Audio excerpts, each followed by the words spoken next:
Hi, my name is Federico Sons, and I'm the author and game designer of the Nibiru role-playing game. Nibiru was born 2 years ago in a London cafe out of weird sketches and annotations of a strange space station that devoured the stars in order to nourish the life within it. It was a vision of humanity thriving in a place completely unlike our planet, a skyless world submerged in an ominous, awe-inspiring atmosphere. Nibiru is a game about memory. The players take on the role of vagabonds, amnesiacs who roam the world in search of their lost past. It uses a very simple, skill-less system to create your character as you go. Memory points allow you to write down memories on your journal. These memories are not just part of your character's background. Each of them also carries a bonus or penalty related to the memory, functioning as a narrative tool to unveil your character's strengths and weaknesses. As you play, you discover abilities that empower your writing, rewarding you if you write memories in rhyme, if you create expanded story arcs across the collections, introducing characters from your memories into the game, and many, many more. All in all, it rewards creative play in ways most games do not. The world of Nibiru is unlike anything else. Its people gather around the warmth of the core, carving cities out of massive metal vaults and praying for light to come their way. They travel far into places unknown, where the light dims and strange creatures roam, and where the ever-present weight of Nibiru's artificial gravity crushes all. It's a dark, mysterious place, which borrows heavily from hard sci-fi as well as cyberpunk and folk horror, delivering a believable setting that we swear will inspire you. So what are you waiting for? Pack your valuables, gather your companions, and step into the shadows. Nibiru is waiting for you.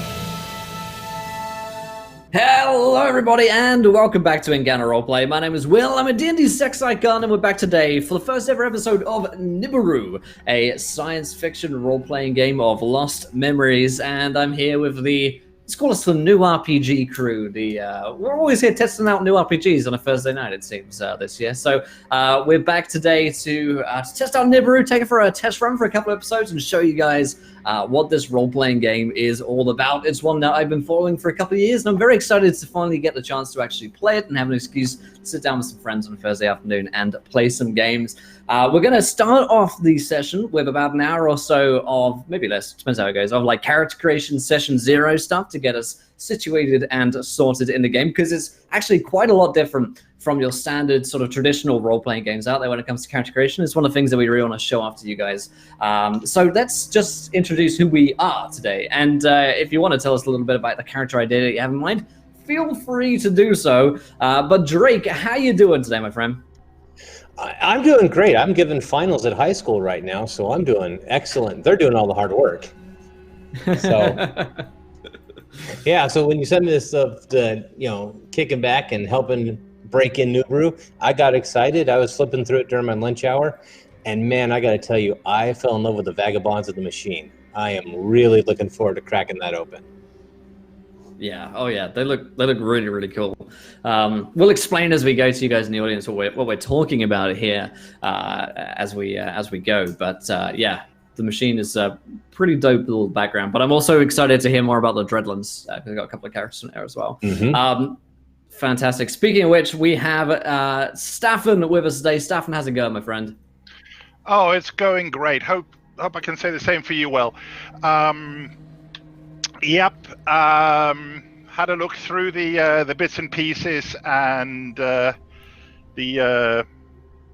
hidden horrors of the Dreadlands just did seem kind of to draw me in. So we'll see where that takes us. Can never escape the horror, even when we're not playing Call of Cthulhu together. Fantastic. We, of course, have Charlotte Foxfire22 with us tonight. Charlotte, how's it going today? It's going pretty well. Had a nice few-hour break in between Conan and this, and ready to rock with our old crew from LFG, see where our adventures here can take us. We've got some pretty different characters this time around.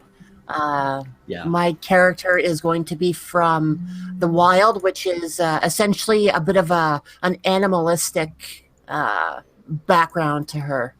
So it's going to be a little different than what I'm used to. So, but it should be good. It should really, I think it's going to be a fun time as we sort through this game and get it sorted out. Absolutely, yes. Fantastic. And of course we have returning and depirated from the last game, Cleric of God. How's it going today?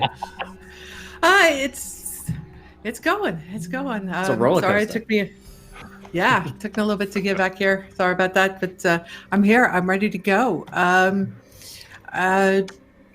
Really excited to do this. As I was reading the material, it really looks interesting, and I'm really excited to get into this world.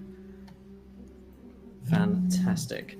And thank you to Architect Jordan. So those £10, magic item, an insignia of some sort, maybe a badge of honor. They must keep visible on their person anyone related to the faction will react positively or negatively to the insignia, depending on their standing with that faction. Interesting. All right, after we go through some character creation here, I will write down this magic item and we'll see who it will fit kind of well. So as I mentioned, we're playing Nibiru today. It had a Kickstarter which funded for £27,000, which is more in dollars.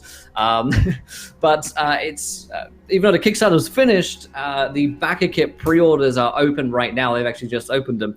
So if you want to, and you enjoy the game as you're watching it, you're intrigued, you want to learn more, I'll drop a link. It will be in the description of the YouTube video as well. But also here, ! Nibiru will take you to the Backer Kit pre-order store where you can get pre-order a book, PDFs, all sorts of materials that they have there as well. Now, of course, sponsoring today's show, and that's why we're all here. And of course, our regular sponsors include FancyGrounds.com, our virtual tabletop of choice. FancyGrounds have a Kickstarter going right now. It's Kickstarter season as the summer comes towards us. They have their Unity Kickstarter, which is exploding right now, as you could imagine. So go and check that out. But you can go download Fancy Grounds right now for free on FancyGrounds.com or via Steam. WaylandGames.co.uk is a go-to destination for tabletop board games, war games, and more. So check those guys out at WaylandGames.co.uk. Last but not least, TabletopLoot.com, the place to go to get all of your tabletop loot dice for your D&D and role-playing games. ! Tweet will take you to the relevant tweets, and when we hit 20 retweets, we'll give away a set of dice to you guys there in the chat. Question in for an architect: do you know if Nibiru will be available on Fancy Grounds at any point? I don't know. I can ask for you, but I do know that Fancy Grounds is something called a core RPG book. It's set, which is basically it sort of falls under the purview of lots of different games that you can play of it. For instance, like for the longest time, Cypher System didn't have its own Fancy Grounds rule set, so I used Core RPG. And so we're using Fancy Grounds today and using the Core RPG set to play Nibiru. But yeah, maybe next week I can have an update for you on that one. But more to the point, let's start today's session. We'll start off with, as I said, a little session 0, talking about our characters, our creation, talking about the game Nibiru. And I just wanted to read out a part of the book which sort of sets the world that we're in quite well and gives you a sort of taste of what's inside the book itself, a little teaser. So, I should have had like a cool robot sound effect ready for this. I do this. The skyless world is a machine of nigh inconceivable complexity, fueled by a seemingly endless stream of power flowing from its center towards millions of terminations, built to last for millennia and to preserve the precious life found therein. Although its design remains a mystery, the most important components of what make Nibiru are conceptually easy to observe and comprehend. The station is a disc-shaped structure, roughly measuring 3,600 kilometers in diameter. Its rotation generates artificial gravity in such a way that approximately 20% of its total surface can be inhabited. Human societies have traversed much of Nibiru for thousands of cycles, and yet they still have the grand majority of it to discover. At the center of Nibiru lies the core, the giver of all light. The core hides all manner of strange mechanisms designed to bring the world to life. The nature of the core is shrouded in mystery, and it has been regarded as a deity and a living thing by many belief systems across the station. A ring of colossal facilities surrounds it, thundering pillars that rise as far as the eye can see, and labyrinthine complexes, all bursting with raw power. These are the locales of the ring, the bulk of the station's power-generating machines, as well as the birthpoint of Nibiru's power lines.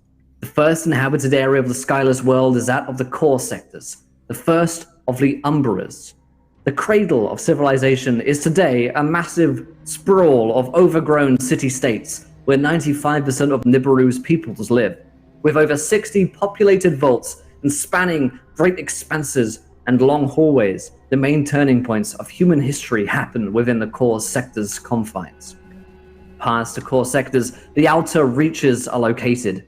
It is the largest populated sector of the station, sparsely dotted by small settlements and colonies, where hard-working industrialists and fortune seekers live. The Umbra, which lies beyond, is a place of non-life where none dare venture forth. The world itself crushes anyone who treads there, choking the life out and breaking the bodies of those stupid enough to brave the dark. The grand majority of Nibiru's space is a sea of tunnels and hallways, serving as arteries to connect the vaults that keep life intact. Great expanses serve as nexi to which many of these tunnels converge, as well as hubs from which important aspects of the station's functions can be monitored. A small percentage of the structures found in the station are structural in nature. They are there to make sure that the mechanisms of the world work as intended. Ooh, so that's a quick sort of, this is what's going on with Nibiru. This is our setting and our station, and we are going to begin our adventure, in fact, in one of these vaults. We're going to be in Nataku, which is the oldest settlement in Umbra.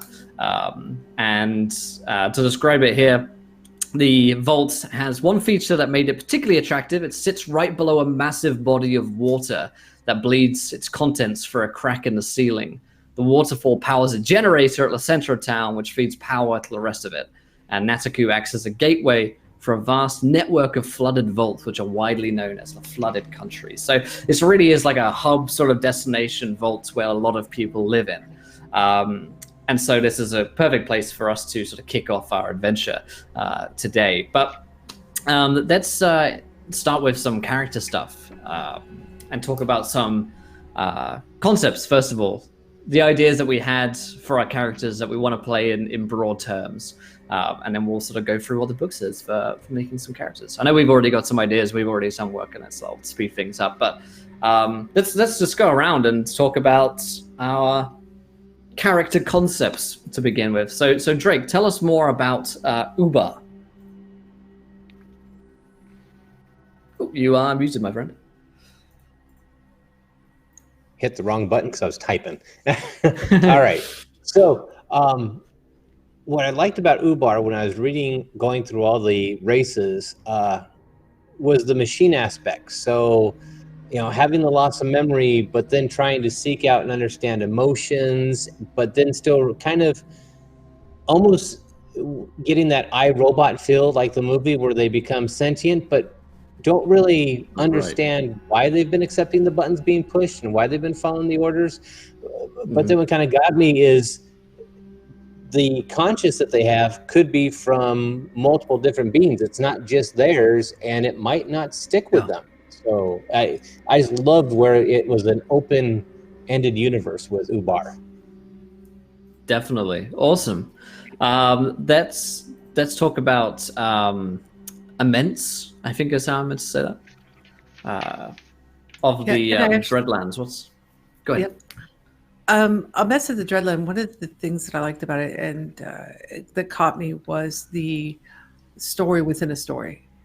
This is when you come from the Dreadlands, they've taken every tragedy that's been written and stored them. And it's an interesting way, one, to keep those stories literally alive because they're implanted as memories. So they're not just bits in a file in the computer somewhere. Your protagonist has lived these stories. So these stories continue, and the stories live. But the person that they're implanted in, they've truly lived that.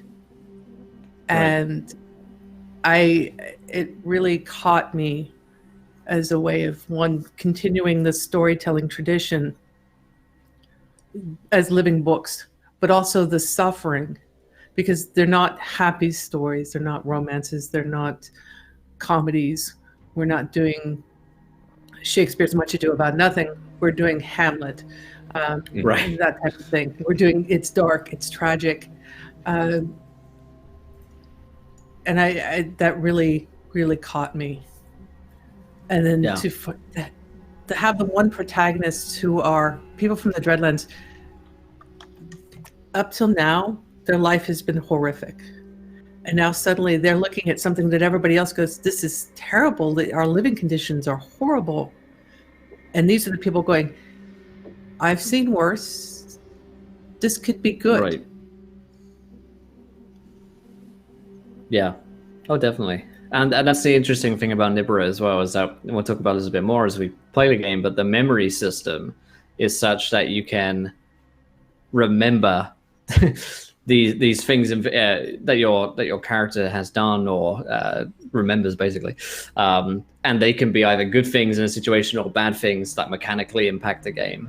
And also narratively impact the character as well. Awesome. Let's talk more about, I think, Sin Nada? Is that how I should say that? Or is that like a Shin? I'm reading it like a sonata. Cool. Almost like sonata, just a little... Sonata. Okay, yeah. That's good. We'll get there. So yeah, tell us more about Sin. Concept-wise, I don't know if I really have a concept specifically picked out.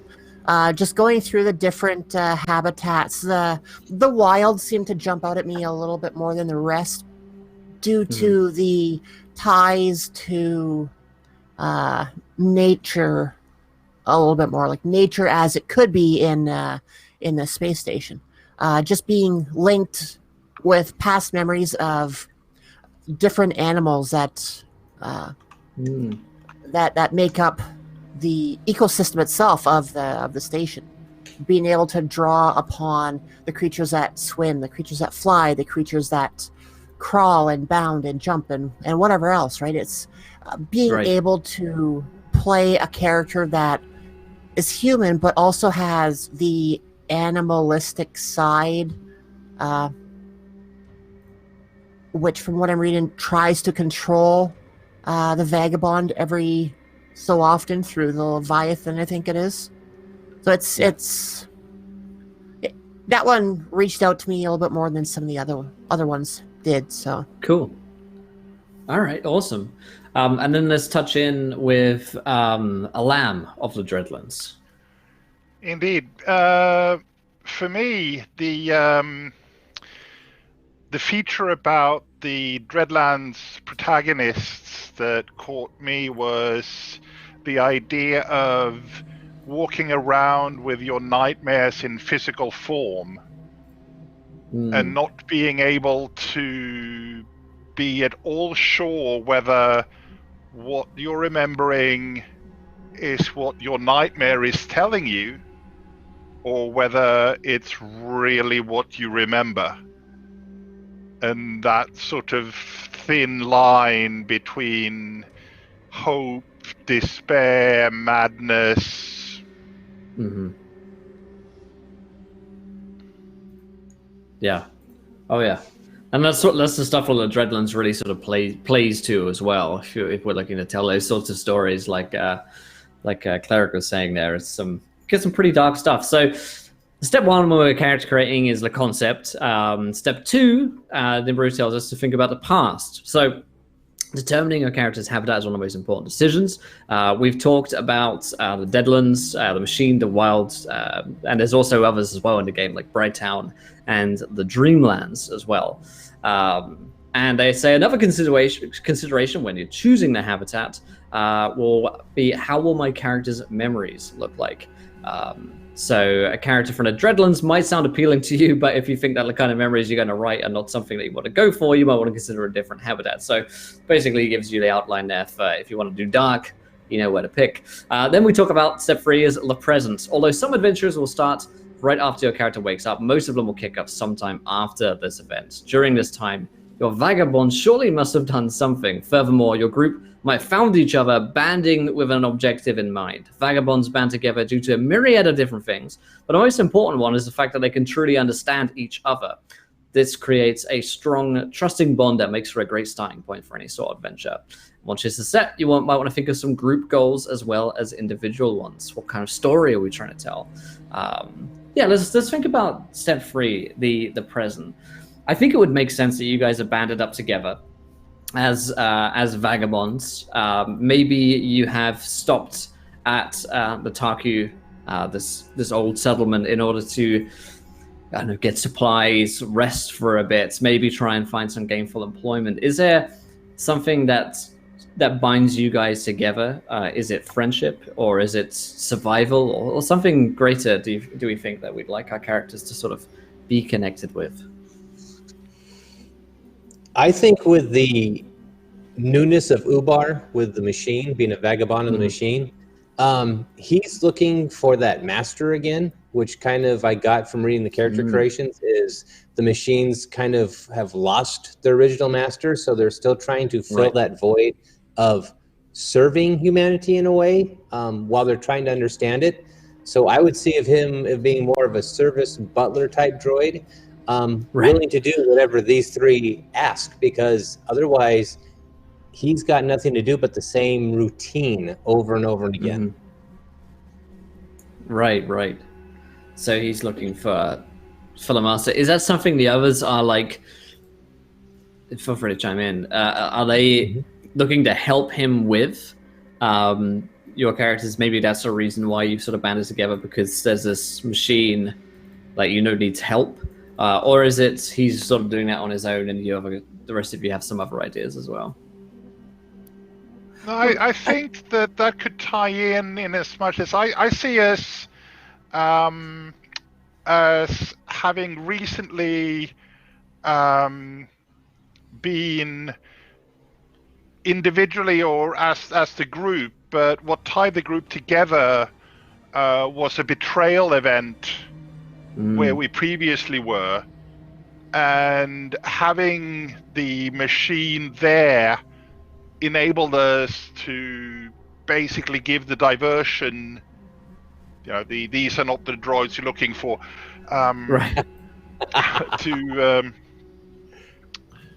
To escape that particular scenario. Now, whether it was the AQ, whether it was one of the other factions, I don't really have a picture of, but that's how I imagine us having melded. Yeah. I think for Ahmet's, he was looking for companionship in a way.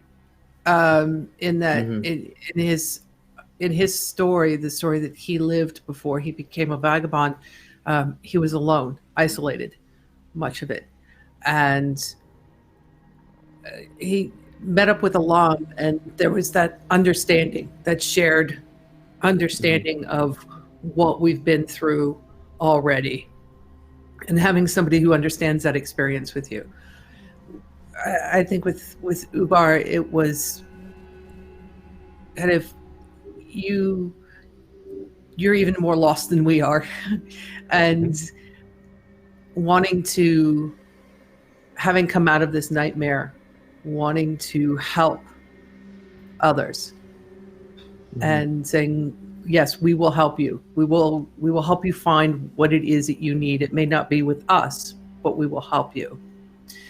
And with Sonata, I think it was just for Ahmet at least, it was their understanding of the wilds, of the wildlife, of the creatures who are completely unknown to Ahmet's because of where he comes from. So having somebody who is aware of that and can help navigate that would be helpful.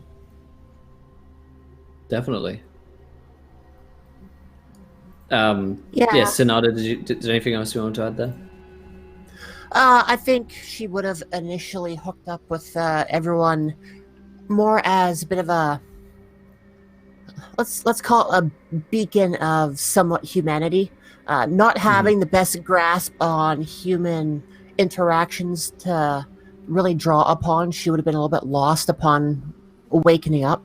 The human side of her would have had some experience and skill with being able to communicate and interact, but when it came down to the finer points, she would have been a little bit more lost because she had more of an animal aspect to draw upon than being able to openly deal with people. Like they would have had countless memories to draw upon themselves. So I didn't catch all of what Staffan was saying about the what is it, the not a catastrophe, but an event that betrayal. Kind of Yeah. The betrayal event that pulled us together. I think it could have been kind of neat. Like we almost thinking that we could have been a little bit loosely connected at first, and then the betrayal drove us together even more, solidifying the bond that we were forming into what we would have now. Right. Yeah. I like that a lot, actually. Yeah, this sort of past betrayal, which maybe is like far enough away where it's not the sole purpose that you're now together. It's not like seeking a revenge necessarily. It's it's far enough in the past, but that's like a flagstone as to when you first sort of really pull together as a team. I like that. So I'm sorry if in like 5 minutes my phone rings, by the way, it's likely to. Just looking at the character creation stuff here as well. Obviously they give you the theme, so you can learn a little bit more about your character, but also the memories as well. And they give sort of free example for your memories, and they give you bonuses to your ship, basically. So for instance, in the machine one, they give a set of memories that serve as an example. I remember wandering off the storage area when the master was off to play the white piano we had in the main room. One day I got lost in the melody and didn't realize the master was watching me. She smiled and asked me to return to the storage area. And this would give you a +1 to playing the piano.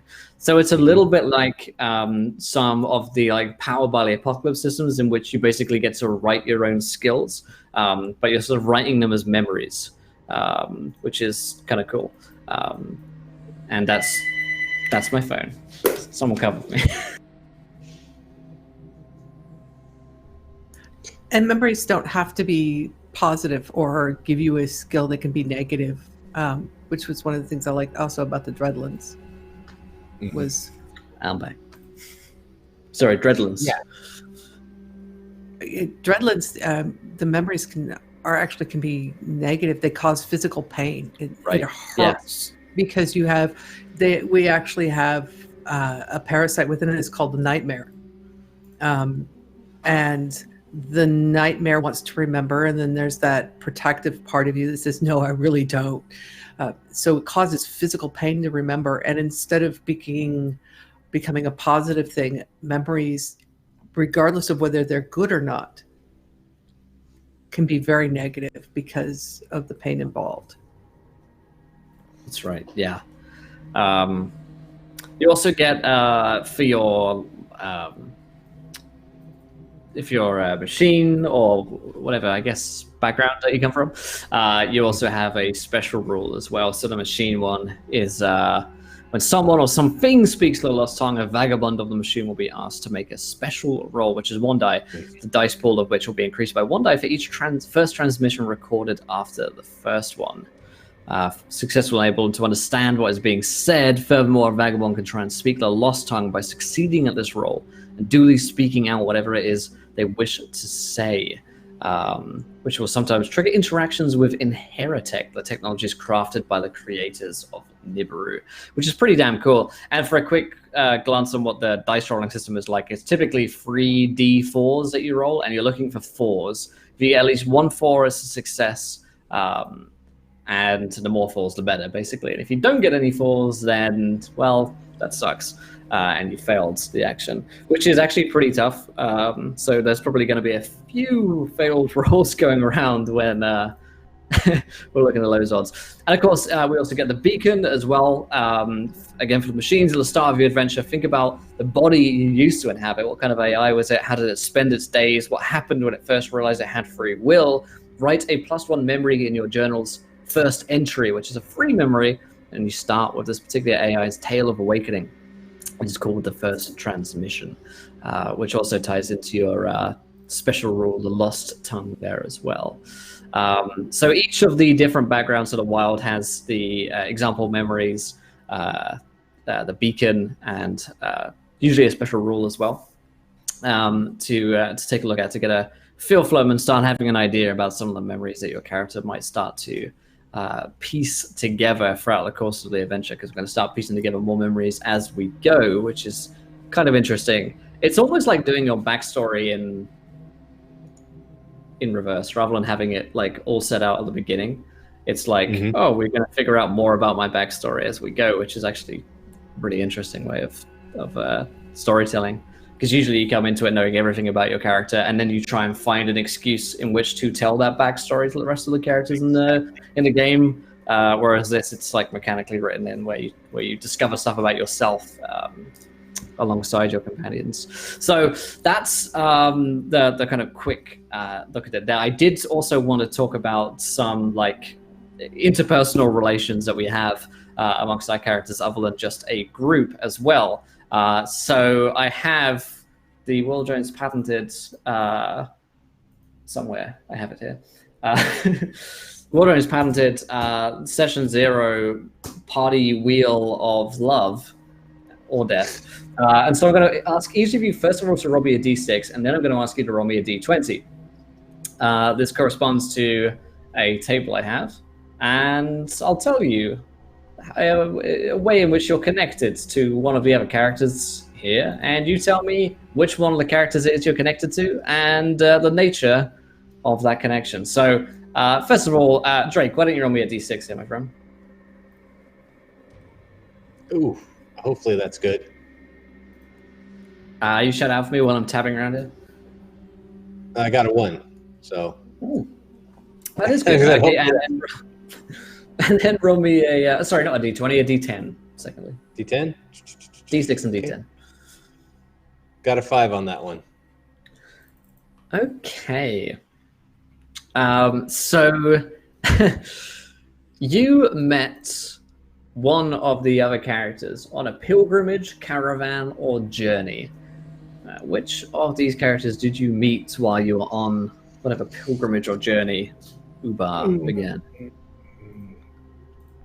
You know what? I'd have to go, because she's the only one by herself also out in the wilds. I'd go with Sonata.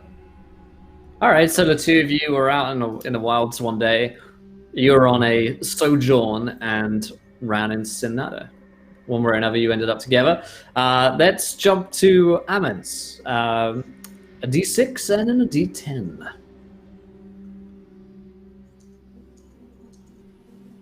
So let's have 5 on the d6.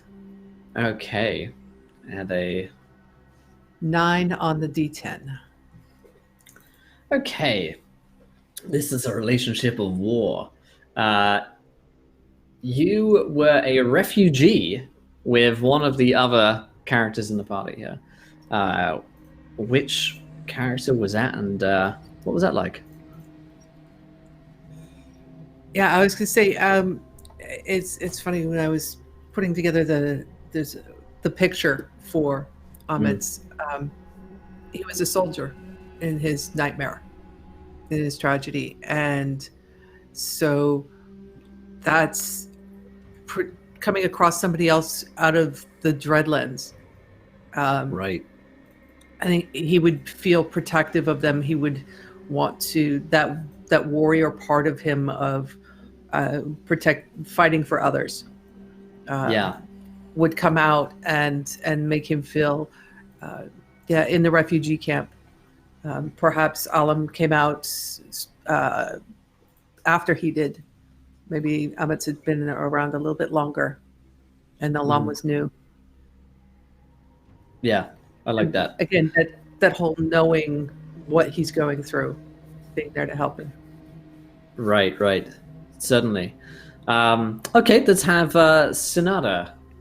Give us a D6 and a D10. Be so kind. Okay, so D6 is a 3, That's good. and a Okay. D10 is a 9. One of the characters here is a former friend of yours, which does seem to suggest that maybe you're not friends anymore. But you used to be friends with one of the characters here. Maybe you had a falling out. Maybe you just haven't seen each other in a very, very long time. Who is that?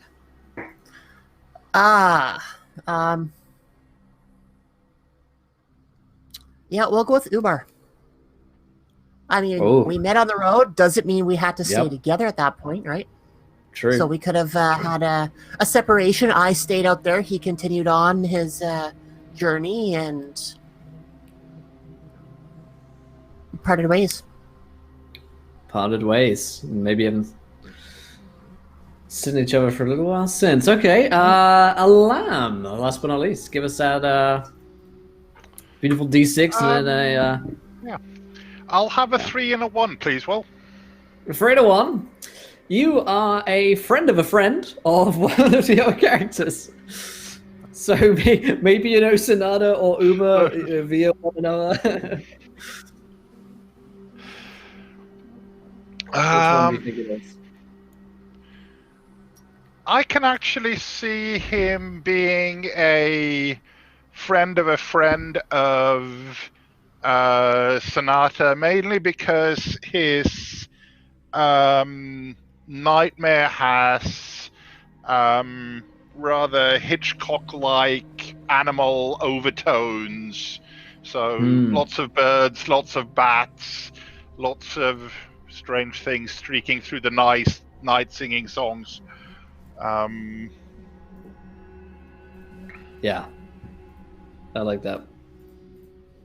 Friends of friends. All right, so we'll do this one more time, and you can pick another character, so you have at least 2 connections with a character. So Drake, give us a D6 and then a D10, and we'll figure out your last bit of connection to one another. Oh, you are muted, my friend. D6 is a 6, and the D10 is a 2. Beautiful. Oh, you are former inmates with one of the other characters here. So you are in a prison, maybe an asylum. Alternatively, they can be your captor for whatever reason. Oh, that's a good question. I'm going to go with Alum being, I think he was in the prison with me, not quite a captor, but that's where I know him from. So. Right. Yep.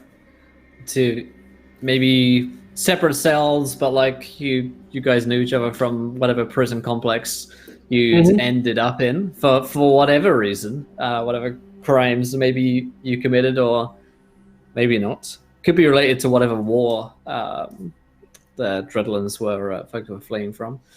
Okay. Speaking of which, Amens, give us that beautiful D6 and D10.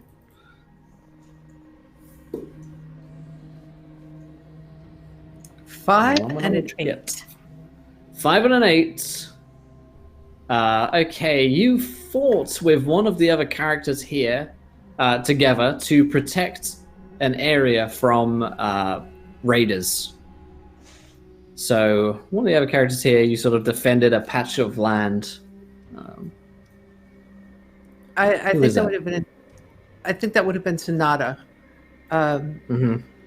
protecting the patch of land in the wilds. There were probably creatures there.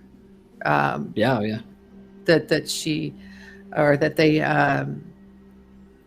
felt the need to help. And again, Amund's, with his background as a soldier, as a fighter, is going to pick up arms when needed. Yeah. and so he would have volunteered. I will help you fight this fight. Cool. And Sonata, give us a roll on the Wheel of Fortune. Okay, so we're looking at a 3 for the D6. And for the D6. a 7 on the D10. 7 on the D10. You are friendly rivals with one of the other characters here. Who do you consider to be your rival in a friendly way? I'm going to go partner up with Ament. Because while they were Yep. helping me defend the creatures or the land that I was protecting, we had a rivalry as to who could kill the most, or whatever, or defeat the most, or drive the most away, like a Legolas and Gimli competition. There are different styles of fighting. The creature fighting versus the soldier fighting. Mhm. So it became a competition. I like it. Yeah. I like it. Cool. And then, last but not least, Alam. Give us your rolls here and let us know what you get. So a 4 and a 6. 4 and 6. Okay, you are distant cousins with one of the. I mean, Dreadlands. It might make sense for it to be immense. That's great. Could be one of the others. So I guess that leads me up to questioning: how would family work in a vagabond situation? Like, would we actually have any kind of? Yeah, I mean, maybe you just consider yourselves like family. You know, maybe there's like enough trust there where it's like more chosen family than like bloodlines and stuff, where you like consider someone to be, or like, you know, maybe a lamb's like we're we're like brother and sister sort of thing. But yeah, with the Dreadlands, I mean, depending on what their pasts would have gone through, would it really be that far-fetched to each of them having different memories of the same family cluster? Like, if they had a town that was raised by whoever, they were family and they ended up splitting up, not seeing each other ever again in those past lives. Like, is that feasible in the setting? Or if you think of it, the memories are implanted into newborns or into infants before they're born. And so they're quite probably all genetically within the Dreadlands related. Yeah. That would make sense. So you guys have also got this like shared memory thing going on as well. We can play to as much as you guys want. Really. I can definitely see that one. That's one or two or three ideas, and not quite as far fetched as my brain is pulling the others. So, for sanity's sake. Right. And I was thinking about this magic item from Architect, and I was thinking that this sort of like badger insignia, it might make sense for it to be Ubar, because he's of the machine. He's maybe seeking out his like creator, the sort of like machine god almost, and maybe it's like a religious symbol that Ubar wears in his chest, and those that like the machine like it, and those that don't, you sometimes might get a negative reaction. Does that sound good to you, Drake? Mm-hmm. Oh yeah. Cool.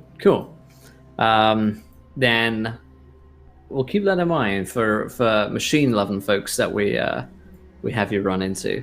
Okay. Goodness. Is there any other character stuff you guys wanted to go over other than like sort of relationship stuff, like questions about how to make your picture, how to what beacon you've got, how to roll dice, that kind of stuff, before we like jump into some opening scenes here? I think a little bit on the synapse for the wild. It's still throwing me a little bit. Let's go ahead. Yeah. In Nibiru, there is a thing called a Leviathan, and from what I'm picking up on reading this is it's almost like a hive mind to all the fauna within Nibiru itself. It controls a lot of the other animals in the area, but because my vagabond is human, the control that the Leviathan is able to exert isn't as strong. So, now correct me when I'm wrong, or correct me if I'm wrong, but it sounds like whenever my character gets into situations where they need to do something a little bit more primal, then I would have to roll 3 dice, a 3d4, and depending on the successes that I get, being 4s, will depend upon which aspects are able to use the animalistic essence. That's how I'm reading it. Yes. In this case, the vagabond is given. Wait, okay. This happens when all the dice run a special roll result. Show a result of 4. In which case, you are given a choice. So I think when you roll 3, then you get the choice, which is access the memory, extend your consciousness, take a dive. But whenever you wish to enter a synapse, you make 3 dice, check how many 4s. The Leviathan gains control of Vagabond. The player must choose a number equal to the number of 4 rolls among the following faculties, which is speech, motor, and sense, which give you different things. Yeah, so if you roll 2 4s, you get to choose 2 of them. If you roll 1, you get 1. But if you roll all 3, then you can do the special. Right, which can access the memories of the Leviathan, extend the consciousness to nearby living creatures, which could be kind of cool. And just like dive right into the Leviathan's mind, which then the narrator will give me a vision. Yeah. I've seen the shit that you do. I do not want that to happen. Thank you. How do you really feel? Okay, cool. No, that clears it up. Yeah, that clears it up. Yeah, it takes a couple of reads through to nail that one down. That's okay. Any other like abilities, questions, stuff that we wanted to go over, or just highlight maybe that your characters can do? What is it that like the Dreadlands? What's your like special shit that you guys get to do? Because you all have different like cool powers and stuff. Well, down the line, after we've gained a little bit of influence points, and I'm sure Kat will expand on that, is that those of us that carry a physical nightmare actually get to expel it from our body and essentially have it as almost a pet, but a summoned being by our side, of course, intimately tied to ourselves. Yes. Fantastic. That's pretty cool. And the other part of it is that, whereas as I read it, for most vagabonds or vagrants, walking around and discovering a memory is a positive thing. For those from the Dreadlands, because it goes to feed the nightmare, it's actually painful and it's actually a negative thing. So we gain influence points instead of memory points for those, kind of as compensation for the pain of memory. Right. For things that we come across that triggers the memory. Now, there's other ways of gaining memory that still work, but fundamentally it seems like the dread gain memory at a far slower rate. Now, whether that's because the parasite is consuming them, or whether it's just, frankly, it's painful enough that it's scary. I don't know. Yeah, I like that. And the cool thing with influence points as well is that they're a little bit like a fate dice or a fortune point in Warhammer. They allow you to do new things. You can add details to a scene. I think they can let you get a bonus or maybe even re-roll a dice. I have to go and look. But they do stuff like that, so that's pretty useful. Yeah. That was the one question that I had. I couldn't put together was how the mind and body track work. Right. So I have this somewhere. I'm like flicking through like 6 PDFs right now because the game actually isn't out. Yeah. For those watching, we have like early access chapters which have been finished. Not all of them are totally finished either, I think. But I think basically in combat the track works a little bit like a game I played recently in the Zweihander system, in that you are like normal, slightly wounded, badly wounded, and then you're dead. And if you're in a violent encounter, so like a creature's trying to attack you, you'll if that's a contested roll, so they roll 3d6 most of the time. You'll roll 3d4. You roll 3d4, and you'll like compare. And if they have more successes, and you go down a step on the track. And I think it's the same when you make like stress checks with your mind stuff as well. I'm trying to find the correct part of it. Violence. Right. If the result is even, it means you've locked horns. The result of a combat roll determines if you go down a determined number of body status steps, or if your opponent does. If your result is larger than the opponent's, check by how much. The losing side will see their involved parties go down 1 body step. If you win the roll by double or more, the losing side goes down 2 steps. 3 if you roll a triple or more, and so on. So you basically crit by rolling 3d4s, and they don't roll any, and then you just totally fuck them. All right, because that was. And if you go ahead. The thing with the beacon for the Dreadlands is the dynamics of the pain that unites us with our nightmarish parasite. On the one hand, where it brings the vagabond's memories back to him hurt, it all brings this horrible sensation of them to the will to act or to weaken them. So it's a very negative thing. But at the same time, pain feels like an inherent part of our history. Pain. I keep picturing Tank Girl going, I like pain. They know it all too well. It's so ingrained into them, this pain, that it is, it actually is helpful, even though it makes them weak.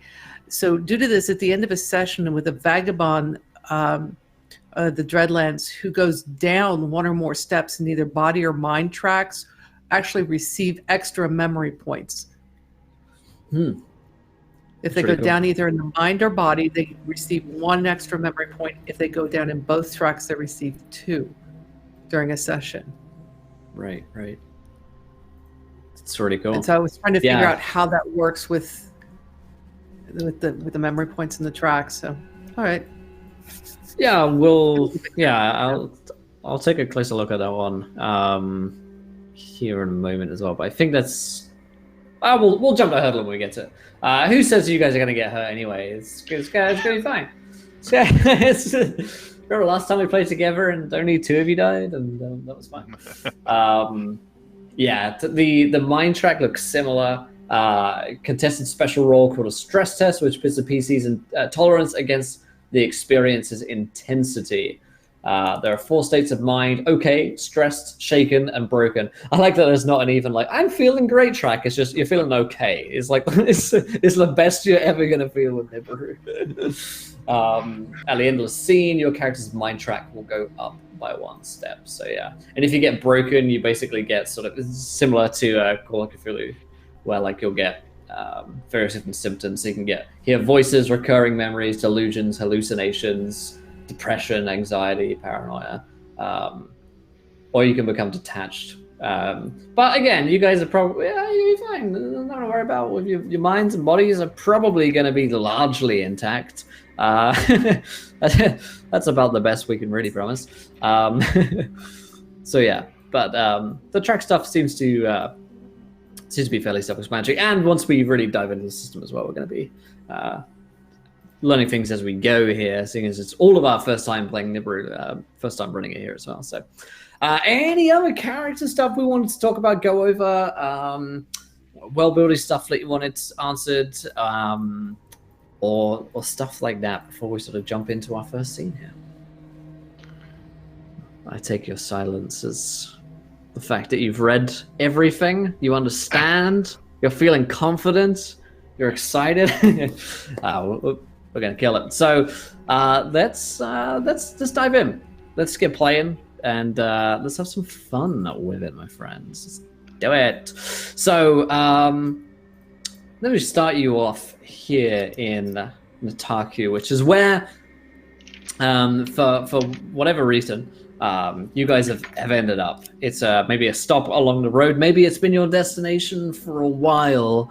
Nataku is a Class C vault with approximately 30,000 population. It's governed by a free council of people, and its top industries are fisheries and organic eateries. The official religion of Nataku is the cult of silence. So let's set the scene here. Glowbug lanterns peer over the lake's surface, the faint light spilling over spiraling docks to then bleed into the darkness ahead. The blue fungi that covers the tunnel walls crowns the silhouettes of travelers as they push their boats for a narrow passage. Out of the mouth of the tunnel, thousands of blue lights appear reflected over the lake. The city of Nataku welcomes all. The group of you are on one of the boats coming out of the narrow passage and towards the huge network city of Nataku, which is before you. You've seen a lot on your way here, by the sounds of it. You've survived wars, imprisonment, you've fought together, came close to dying together, and at last you've reached this destination where you're hoping things can start to at least get a little bit better. As you pull up to the docks, there's a busy bustle of people bringing on the fish that's so frequently traded here in Nataku. And the sort of smell of the docks surrounds you, and the busyness of it strikes you as well after being for so long sort of alone and in the dark for quite some time as well. Let's get some visual descriptions of your characters as we're coming up on this boat here. Let's go around. Let's start with our machine friend Ubar. Ubar, what do you look like when the camera pans to look at you?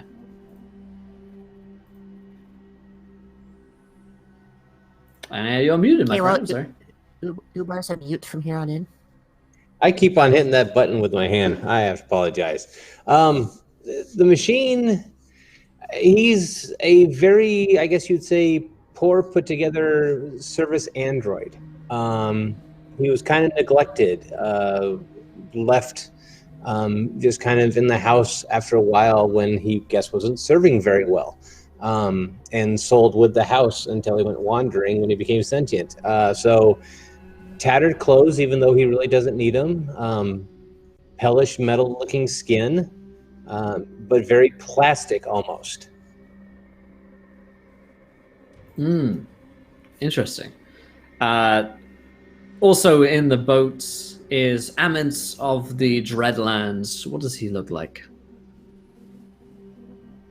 Aments has taken on somehow the appearance of the soldier that he was in his nightmares, before he became aware, woke up. So he's scarred. He doesn't move quite as quickly. He creaks a little bit, when he's moving. He's got that grizzled veteran look. His default expression is a 1,000-yard stare. Even though he's been awake for a while now, there's still that haunted look to him, with the hooded eyes. physically, he's not very tall, maybe of average height, and he dresses in loose robes, but there's a way that he moves and a physical presence about him that he's not someone who gets mugged often. Right. Awesome. Sonata of the Wilds stands close to Ament of the Dreadlands. What does she look like? She would stand a bit taller than Amance would. She is tall and skinny, almost to the point of like too skinny. She doesn't go out of her way to overeat, only taking what she absolutely needs to, which would have been linked back to memories from before of, having to hunt what she has and not overindulge. She doesn't move around unless she has to, except for her head. Her head is always on the move, looking at things that are moving, always on the lookout for whatever's happening, just being very aware of her surroundings. Sometimes her hair will get in her way. It's unless she really pays attention to it, it won't be kept nicely, like brushed on a regular basis. It'll be more of an afterthought, a little bit more of a wild mane of sorts. Same with her clothes. She will pay attention to them when she has to, but they're not at the forefront of her mind. She would have reddish hair along the gingerish aspects with some white streaks starting around her temples. Yeah. Awesome. And then last but not least, a lamb of the Dreadlands stands on the boat. A lamb's fairly short, probably even shorter than his Dreadlands compatriots, but he is very gaunt, of not quite middle-aged, but with his gauntness, it's difficult to sort of get a feel for age. He's got unkempt, dark brown hair and that classic Babylonian Mesopotamian full banded beard with the two braids.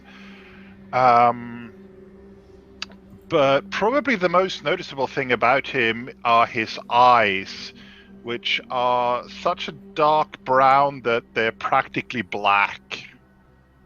And they're constantly flicking from one side to the other with a almost nervous tick. A pretty paranoid group then steps off from the boat onto Nataku. You may have been here before, perhaps recently, perhaps ages ago, but the city surrounds you with its warm glow, and the safety of the place first of all strikes you as compared to the unexplored wilds of the rest of Nibiru in which you live. People are trading fish loudly on the docks.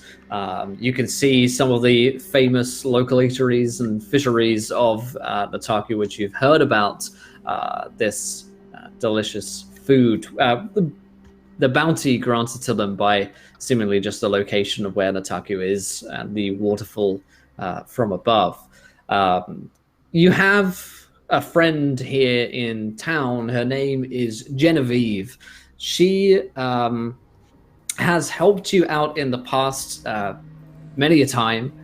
She's likely to have been instrumental in getting the two of you out of prison, and possibly helpful in bringing the band of you together in the first place.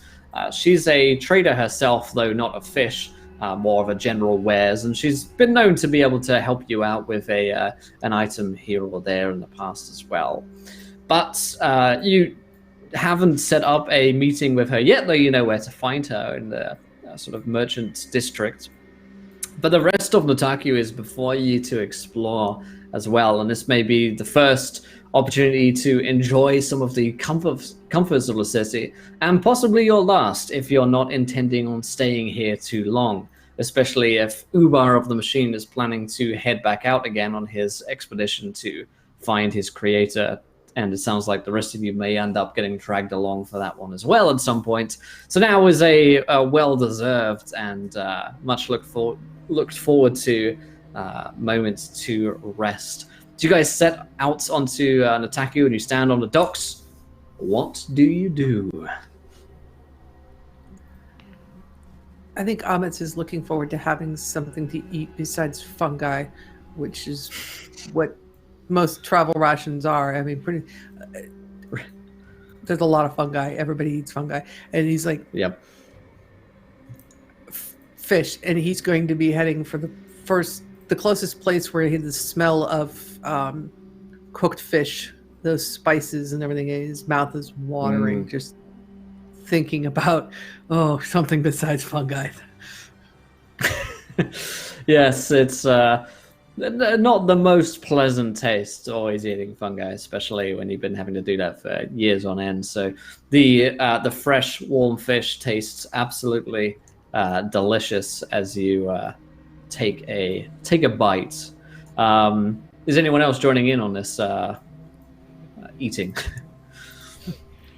Oh, absolutely. For some unknown reason, the texture of freshly smoked fish just is almost like comfort food to Alam. It something on the edge there, but yet to be explored. All right. So you grab some fish and sort of take in the atmosphere of Notaku, enjoy some of the home comforts. Who should you see coming along the docks? Hasn't yet spotted you, but it's Genevieve, your friend. She is looking like she's pawning off some of her wares onto the other boats that are coming along. She's tall, dark-skinned, very beautiful, and despite the sort of the gloom of Nibiru, she's always been in good spirits, let's say. Hasn't spotted you yet, like I say, but you guys can feel free to do what you want with this information. I think Amets is going to give a shrill whistle. With his finger in his mouth, give a nice shrill whistle to get her attention and just kind of and then backing her over. Yeah. She spots you, clocks you, and looks really surprised and drops whatever it is she's carrying and heads over. Hey, it's been a long time since I've seen you guys. I didn't even know you were coming to the city. Well, travel's brought us back around this way, and he gets up and he kind of gives her that friend hug, like how you doing, Louise, and pat on the shoulder, and then offers her a seat, and he'll actually take part of his plate of food and offer it to her. We travel back this way. Anything new? Wow. Yeah, plenty new. But first, let me. She goes around and hugs each of you as well. Do we all accept hugs, or do we feel strange about hugs? Ubar will try to mimic the hug Ament give and try to look and awkwardly pat down and, not really close the hands on, but kind of just thunk, thunk, thunk. And is this correct? Yeah. Kind of. I mean, sure. Alam, good to see you again. Good to see you again, Genevieve, he says, and he hesitates for no more than about half a second, but there is a noticeable hesitation there before he moves in for a hug. Mm-hmm. And you, Sonata. It's good to see you. It is good to see you as well. How have you been? Well, I guess we can talk about that on the way back to my home. You must come in and have some more food and rest. I'm sure a warm bunk would be welcome to you after your travels. Yes, that would be greatly appreciated. All right. She leads you through the city and very quickly sets on her way like a. She's obviously very experienced at weaving her way through crowds until she comes back to her home, which is nothing much more than really a kind of nice hovel, let's call it. Like a Star Wars house. Any house ever in Star Wars is sort of like a little bit hovely, but kind of nice. And compared to the long network of tunnels in the rest of Nibiru. And she says, well, here we are. It's not much, but it's home. My fighting days are over, I'm afraid, but are yours? Have you come to settle down here, or are you looking for work? Always looking for work. Work is a good thing. Really? Gotta eat. Yes, of course. Well, maybe you could help me out if you're not staying too long and you're headed out of the city again. You see, my caravans that I send out, they keep... well, there are scavengers disrupting trade between this city, the Tarku, and the village of Ebdelon.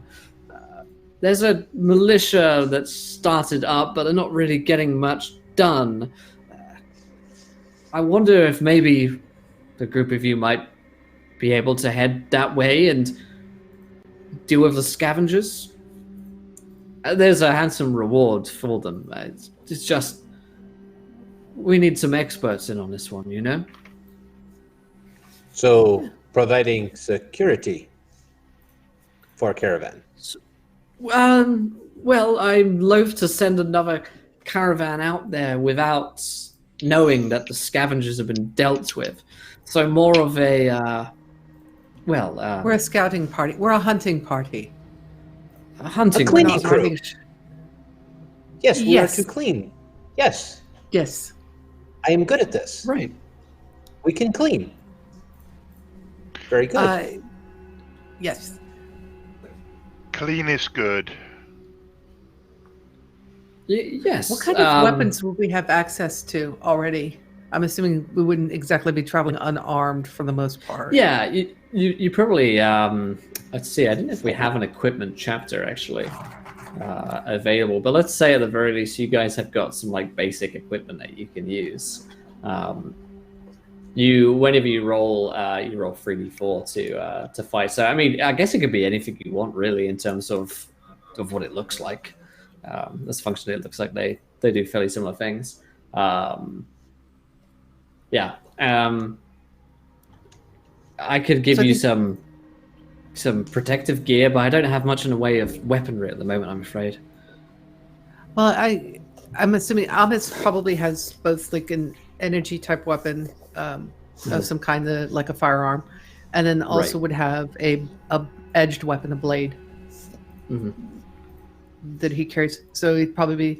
I could use some battery or recharge for the energy weapon. Sure, certainly, yes. Let me see if I've got something lying around here. And she fumbles through some junk and finally finds you like an energy pack that you can use. Of course. Listen, I don't know exactly what the scavengers are. I should say that no one's come back and seen them, except from one person, and they died of their injuries. But he said that he was talking madness at that point. You know, I don't think he was really there anymore. He was What did angry? these injuries look like?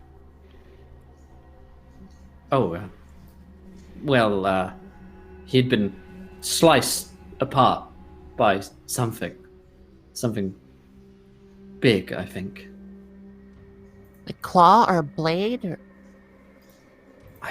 I don't know. I didn't get to see the body, I'm afraid. Just heard what everyone else did. That something cut him open.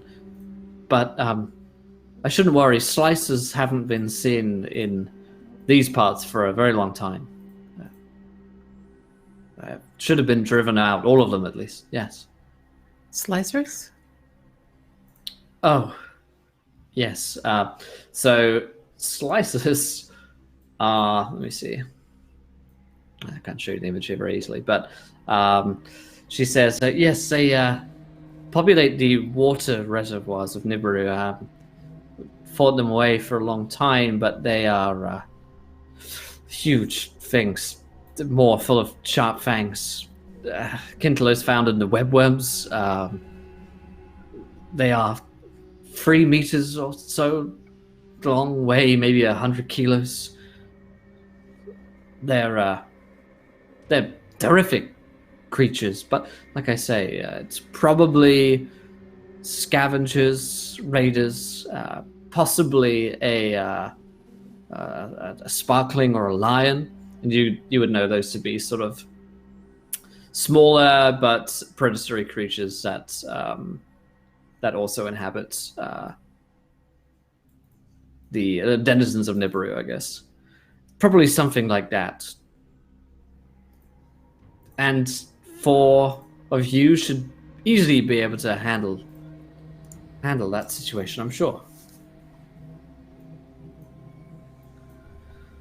So, Sure.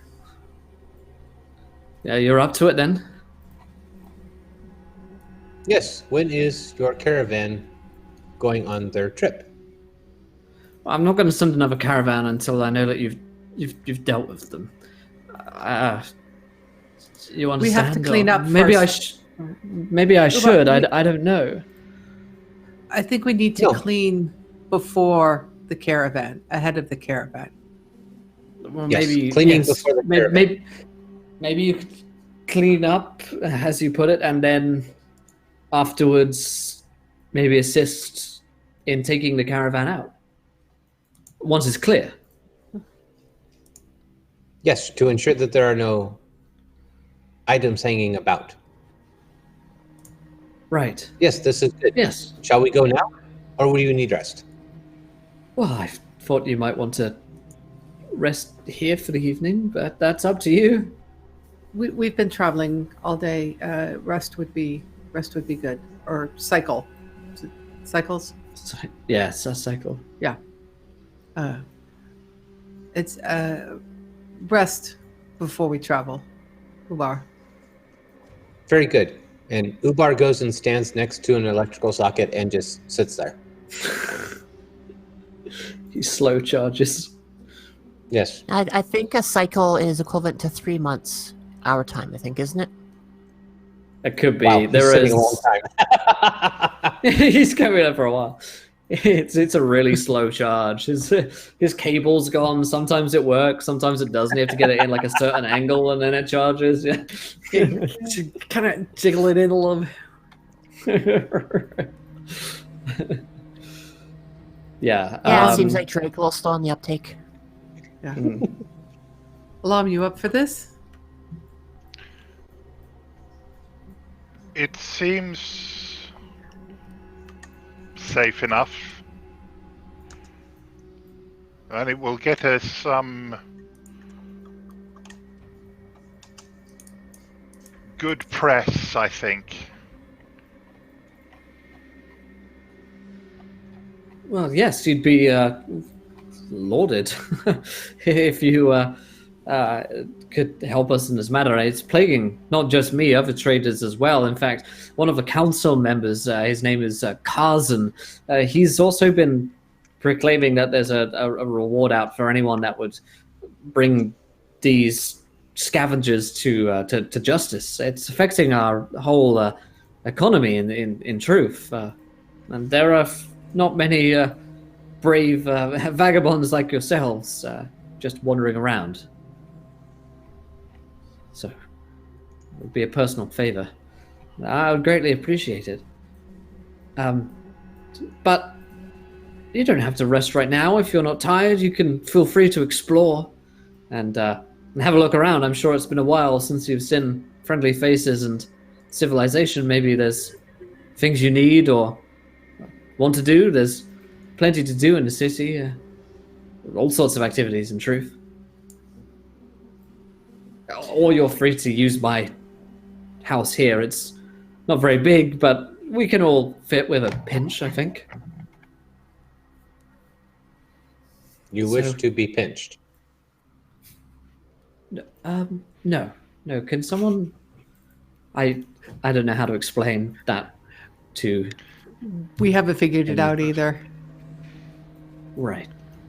Well, that's good. Like I say, yeah, my home is yours. And Genevieve sort of sits down, and like she's totally ready to like natter and like catch up on whatever stories it is you guys have been doing, and some of her stories as well. But for the most part, you guys are free to do what you want this evening. Is there anything in particular anyone would like to go and do? I think Sonata would just find a corner to crawl up in and sleep for the night. Mm-hmm. Is it brighter here in the city than it is in the tunnels? I'm assuming that the tunnels, well lit, are fairly dim.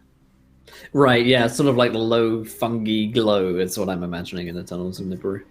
Yeah. So I think he's going to sit and talk with Genevieve a little bit, but at some point before he sleeps, he's going to, maybe he can, with his head covered, a cloak or something, and go out and just kind of walk in the brighter light, around, being around people, where there's not those shadows and that echoey darkness. Right. It kind of is that he associates with his nightmare. He wants to get out and just kind of be among people. Totally. What about everyone else? No, Sonata is sort of quietly resting. What about Alum? What's he going to be doing this evening?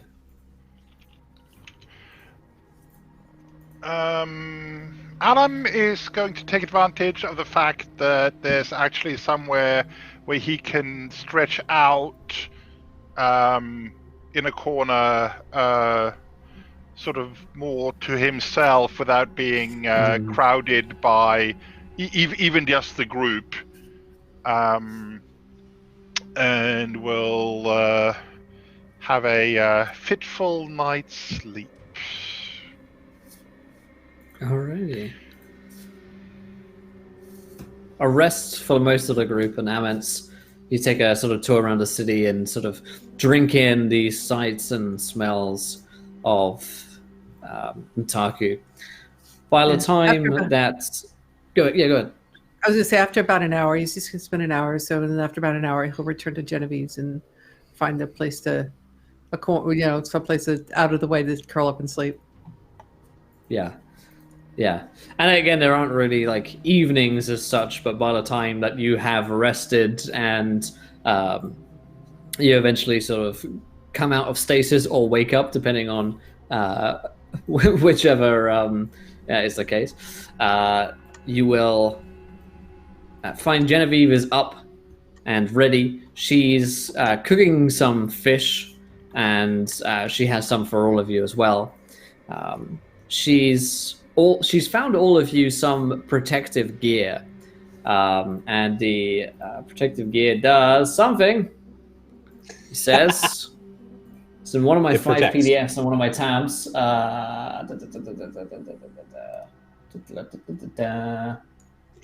Wait, I had it. Yeah. Okay, I'll give you a +1 to your combat rolls. Which basically means that you're hitting more when you're in the gear, and she probably also has a little upgrade for your weapons as well. So like fresh power cells, that kind of thing. she's like tuned and adjusted your gear overnight while you guys have been resting a little bit. And she says, hey, I had a few adjustments in some of your bits. I hope you don't mind. I figured that it's time for a little upgrade for some of you, and yeah, Upgrades are good. I did it.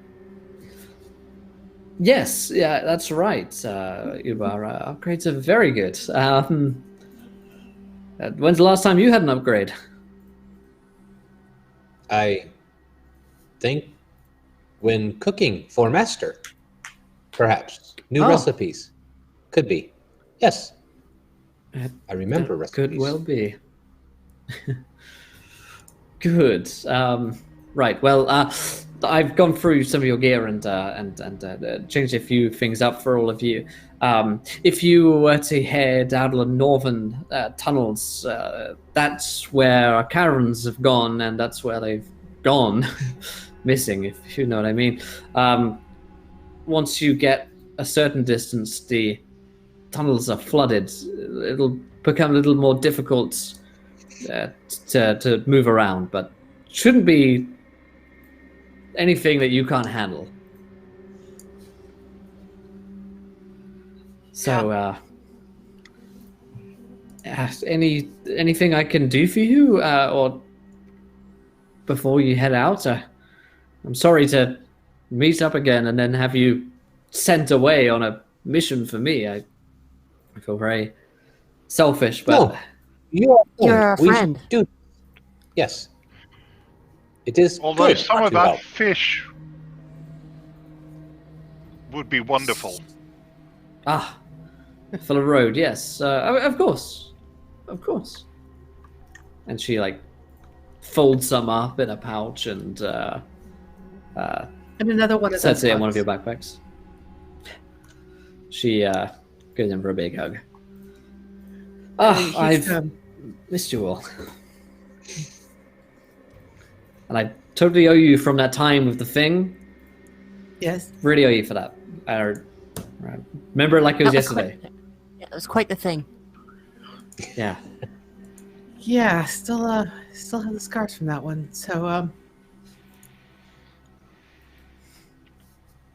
with the thing. So once we should are head finished this, out? we come back. Well, yeah, if you find anything and you can get rid of it, then come back here and I'll get you a reward, and then you can help assist the caravan on its way to Ebdulun. And then we should be all set. Sounds good. And after that last hug with her, his demeanor kind of changes. He becomes that professional soldier. The face goes blank. He's checking weapons, checking gear, all of it like it's without thought. It's just second nature to him, muscle memory. Mm-hmm. And so, are you ready to head off, crew? I think so, Like it. yeah. Awesome. So, in that case, Genevieve will assist you in like going out as far as she's comfortable with going, and as far as she like really can go, I suppose,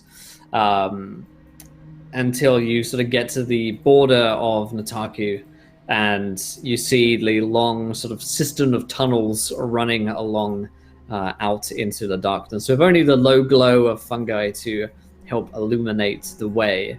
And she says, well, thank you again for helping me. Good luck out there, and come back safe, okay? Do you require us to bring any proof back? Oh, no. I mean, I trust you, but maybe it would be useful for the counselor, Kazan, to make sure you get your reward from him. So, yeah, bring back, I don't know, some proof of whatever it is out there that you got it, and I'll make sure you get your money. Right. Very good. I guess this is goodbye again. Farewell, friend Genevieve. We will see you when we get back. Won't be long, I'm sure. And so as you head out, let's establish a marching order for no reason whatsoever.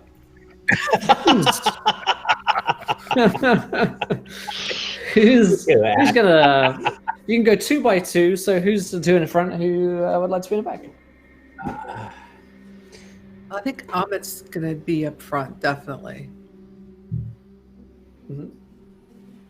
Ubar being Ahmed part up front. machine or being majority machine would prefer to be in the back and probably carrying anything he could because he feels he needs to. Right. Okay. Alan will probably be up at the front, if only because the soldier is there, and he feels that that's the right place for him to be. Yeah. Okay. Yeah, so then I would take up the last spot in the back, keeping an eye on everyone else with just being protective of her pack out in the wild itself, making sure that they are safe. Yeah. Okay. So you head out of the city of Nataku, leaving it behind. There's a sort of straggle of travelers who are coming the other way from you guys as you head out. Most of them look sullen, and some will even tell you that they haven't gotten very far, or at least as far as they would have liked to, before turning back due to the flooded tunnels that they found it difficult to get through. And also, some of them have just gotten sort of too scared and turned back instead of pushing through. But you're a little less easily daunted than they are. And so as you press on with Ahmed and Alam in the front, Ubar and Sonata in the rear guard, you settle into the sort of comfortable rhythm of the road. You guys have been traveling together for quite some time now. And so you probably settle into this pattern quite easily of scouting, exploring ahead, and the like. So you spend the best part of one of our human days heading down without too much consequence through the dark tunnels north of Nataku. At this point, you are almost completely alone aside from yourselves. No one else is to be found. All of the traders and travelers at this point have maybe they've either died or they just never got this far. You've probably seen all of them in your day or so of travel outwards. And the sort of silence of the tunnels and walls really begins to sink in to the group of you. And that feeling of sort of being alone out in the darkness comes back. The safety of Nataku is far, far behind, and the dangers up ahead weigh heavy on your minds. I'd like everybody to roll me a stress test. Let's have some rolls. Let's have a first roll of the game. So the intensity of the experience is simply a 1. It's not particularly intense as far as things go. So I'm just going to roll 1 d4. I got no successes. So you're going to need at least just 1 success, basically, to triumph over the experience. Let's experience heavy rolls 3 or 4 dice. Oh, actually, I need to have 3 or 4 dice. While most intense might intel rolls 5, 6. Haha, I'm reading the rules. So I'll roll 3 dice rather than just a 1. Reading as I go. So 1 success on my end. Again, we're rolling d4s and we're looking for a 4. A 4 is 1 success. The more 4s, the better. So the experience got a 1 success. And so you need at least 1 success to sort of not be too affected by it. So Sonata passes with 2 successes. Amit passes with a chuckle in the background as well. Ubar does not, And then I think we just need one other roll. Who didn't roll? Alum doesn't Alum. Alum doesn't as well. He's Oh, right there at the boy. top. 1, 2, Yeah. 2. Oh, yeah. I see. Yep. So failing a stress test will result in your character going down the mind track. Let's go down the mind track together. Most of the times you'll go down one step, but if you fail by more than twice the final result, you go back to. But no one did. So you go to stressed.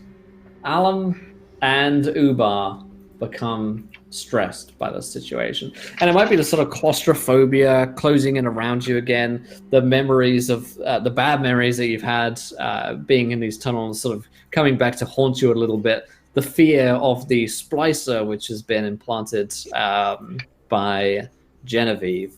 How does this manifest itself for Ubar when you're alone out there and you're feeling stressed as being part of the machine? How does that affect you? I think Ubar is getting almost antsy in the way that there seems to be nothing to serve out here. His party is being fine. They were told to clean. It's now been a day. There's nothing to clean. It's now starting to get into that binary loop of I have not done what I was supposed to do and set out here to do. And this is where the stress is kicking in, that the machine is not doing its job. Mm-hmm. And it feels like it's failing. So yeah, almost to where to be looking for something to clean. Yeah. And what about Alum? How does this stress manifest itself with him?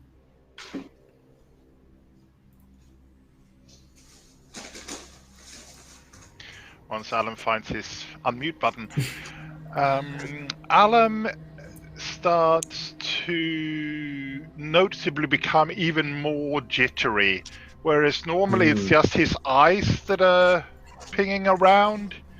He's walking along and turning around at the slightest sound. He's carefully making sure that he's not stepping on the cracks in the ground. And he's hugging himself slightly, just mumbling softly to himself. As long as the bats don't come, as long as the bats don't come. Mm-hmm. The other two of you notice that both Ubar and Alum seem noticeably disquieted and discomforted by the situation they found themselves in. Do you guys do anything? Amos is probably going to go to Alam and just kind of sit with him, try to calm him, talk to him. You know, we've been through this before. Mm-hmm. And the whole time he's sitting with Alam, he's never really looking at him. He's keeping watch the whole time. His eyes are just kind of scanning back and forth. And it's not that nervous flick that Alam's does, but it's that purposeful scanning of the environment, looking for threats. But he'll sit and talk with him and, reassure him. Mm-hmm. Yeah. Did Ubar say openly that he was lacking something to clean? Or is that... Yes. No, yes, I'm not happy. I was sent here to clean. There is nothing to clean. I will go over to Ubar and reassure him by letting him know that when we're back from our adventure here, there will be more than enough to clean. We will not make it out of this clean. Ubar is going to take whatever pack he is carrying and start to organize it alphabetically. How long does that take him? As long as we're sitting here. Things will come out and they'll be organized. Yeah. So you guys are going to stop for a little bit and unpack and repack. Essentially, you're sitting down and sort of like trying to chill out a little bit. Down the end of the tunnel, you see a little spark, a crackle of energy, which is certainly unusual for these tunnels. Although, to be fair, you haven't explored them fully. But you do notice that one little spark, which then disappears down the end of the tunnel. I believe I saw a short. Would we know what this is? Would that be something that we had seen before, we're familiar with? I guess you're not unused to the idea that like circuits can blow and stuff like that. It's usually the sign that something is up there, but it could be like an old battery pack left behind in some water or something like that, you know. Perhaps this is something I can fix. And he's just going to start heading in its direction. I'll go with Ubar, and I'll look at Sonata. I got him. So did he leave his pack just sitting there? Yes. Oh, no. Totally. Okay, so yeah, while they move forward, I'll get the pack put back together. Am I able to carry it? Is it heavy or? I guess, yeah, Ubar, how heavy is your pack? Yeah, being a machine, I'm not going to feel the stress of too much. It wouldn't be more than 20, 25 pounds. Okay, so something that I'd be easily able to, somewhat easily able to put on my back and then carry on. Once I have it all sorted out, and then once Alam is ready to move, I'll motion to him to follow the rest once I have the pack ready to go. Yeah, you spot the spark, which flickers for a second, and the group of you begin to head off towards it slowly. As you get closer to where you think you saw the burst of energy, you in fact see that the ground beneath your feet starts to turn wet, and you see there's just about like an inch of water or so on the floor at this point. And you see, having a quick look around, there's all sorts of like old junk that's been left in the water here. It looks like some sort of energy packs, batteries, that kind of stuff. Some old gear that looks like it's gone completely useless now in the water. But it strikes you as something that a caravan might have been bringing with it, supplies like this. To be sold in Ebdelin. And there's now water here. So yeah. That's Still watching, still alert, looking, kind of watching the step, with all of that gear and things, junk laying around, so he doesn't step on something, doesn't trip. And moving forward slowly, just kind of keeping an eye out, still looking for what made that spark. I imagine he probably moved a battery pack or something with a booted foot to see if it would have sparked the way he had seen. Yeah, you spot the a bunch of batteries that you think probably could have made that kind of disturbance. It's difficult to say. You couldn't say for sure. It could have been something else. Staying alert, going to continue looking. Ubar, do you see anything? What can you tell? I'm sure I would know his abilities, but I don't know what he can. Right. As a machine, does he have better vision? Is it better dark vision? What better? Not kind of really. audio? Just the communicating. Just communicating with the other machines. So. Yeah, and none of these devices are like None machines. They're all dead anyway. Like they're out of battery, out of power. Yeah, so no immediate knowledge on that on a quick look, but You could give me a roll here, Ubar, and anything that you have in bonus to, like engines, machinery, circuitry, that kind of stuff could help, or just perception as well. So 3d4. 3d4. All right.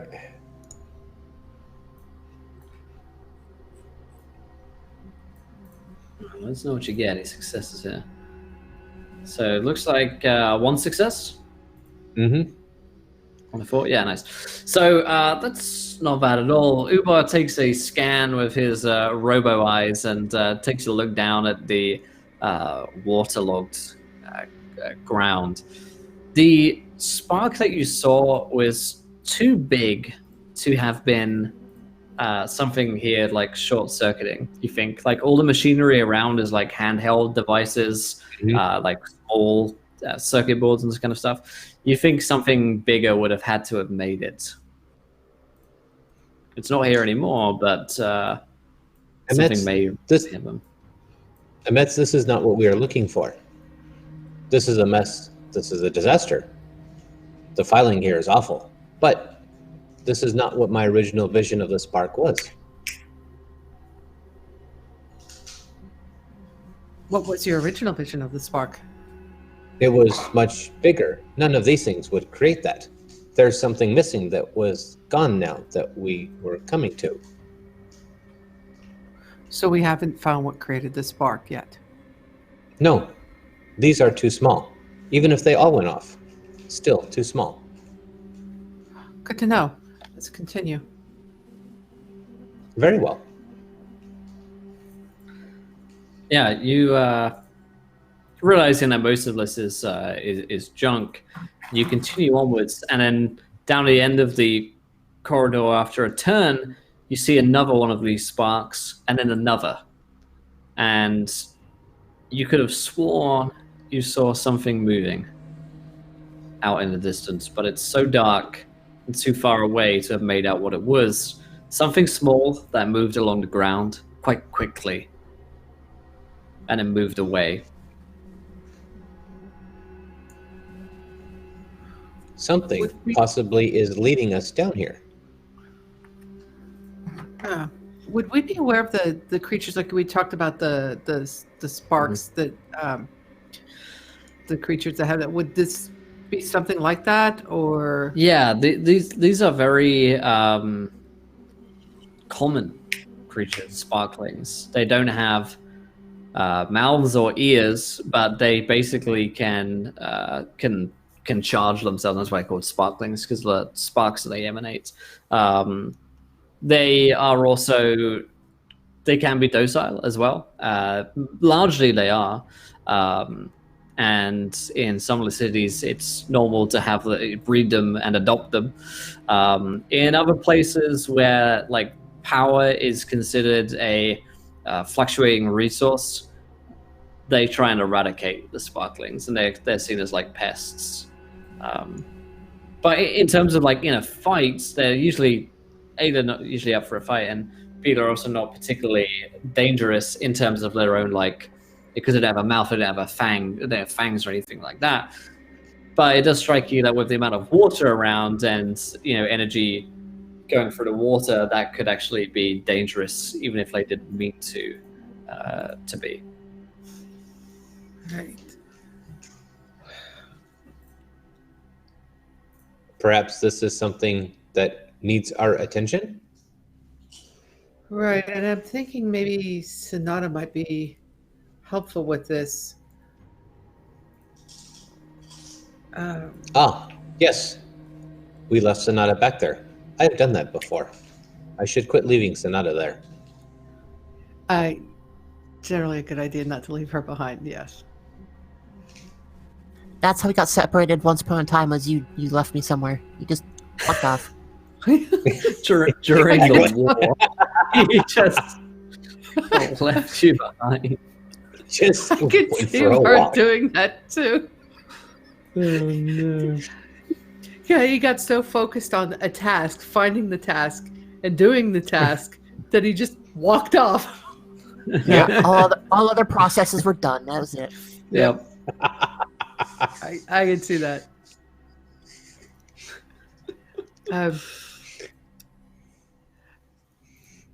think it doesn't seem to be something that is an immediate threat or an immediate problem. So I think Amos is going to suggest to Ubar that they head back to camp, or they head back to where the others are, and fill Sonata in and see, with her connection to the creatures and things, if she has any thoughts or suggestions about how to proceed. I agree. She is much better with the furry, fleshy things than I am. Yeah, that she is.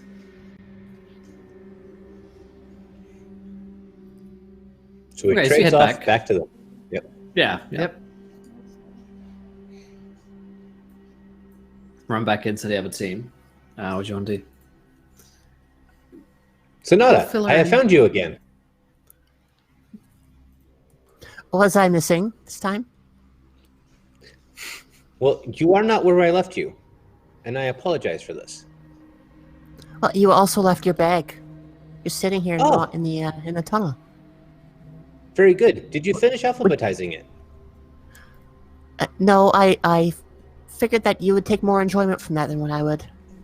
Oh, yes. But I will everything very is much. back in your bag. Would you like it? Yes, please. I will take this from you. Again, Yeah. I am sorry for abandoning you. No, that is okay.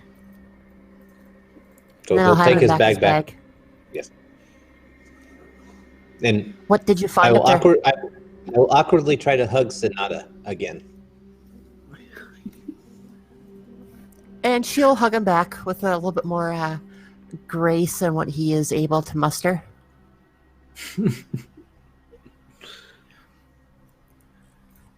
Somehow I get the feeling Sonata is one of those people that takes the ends of the loaf of Ubar's bread and puts it somewhere within the middle.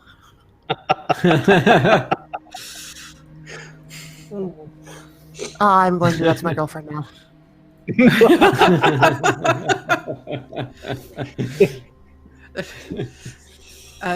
So Amatsu will explain to Sonata about what they saw. It looked like maybe sparklings moving around up there.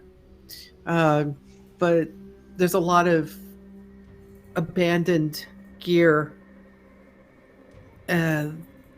just at the edge where all of a sudden there's water.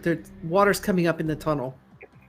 And just at the edge of that, where the water starts, it's a lot of abandoned gear. The sparklings seem to be beyond that. Wasn't quite sure how to proceed with them, given sparklings and water, not a healthy mix for most of us. Was there just the one of them? Or did you see You only more? saw one, No. but I usually go in Only like for- packs. Yeah, only saw one, but definitely saw several sparks. So it would not surprise me if there was more than one. That is interesting. They don't normally congregate around water due to their electric nature. But they do like to find open electricity sources. I don't know if I would worry about them too much at this point.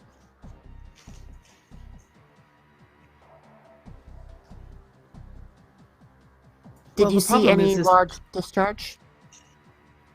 No, I didn't see any large discharge. The problem is, though, I mean, if this is what is preventing people from getting through, are they getting shocked as they're, this is a bad mix? Literally. So is that just... I would be doubtful if the sparkling was causing this kind of issue. There would need to be a lot of them all in one area for them to do that kind of damage. There has to be something bigger around. Unless, as they charge, they've opened up some power supply to wrap themselves around, and when they're out and active, that's somehow causing something, but I do. I think I fear that there's something bigger. I'm with you.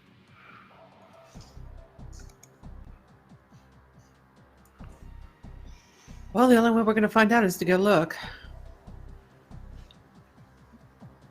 But I think it's Yes. something that we should all do together. Your knowledge of the wilds would be helpful. Will is telling us to split the party up. Let's just do that all together. That's You boring. know, Irrelevant. Armand, you say that, and every time you're right, yet still here we are.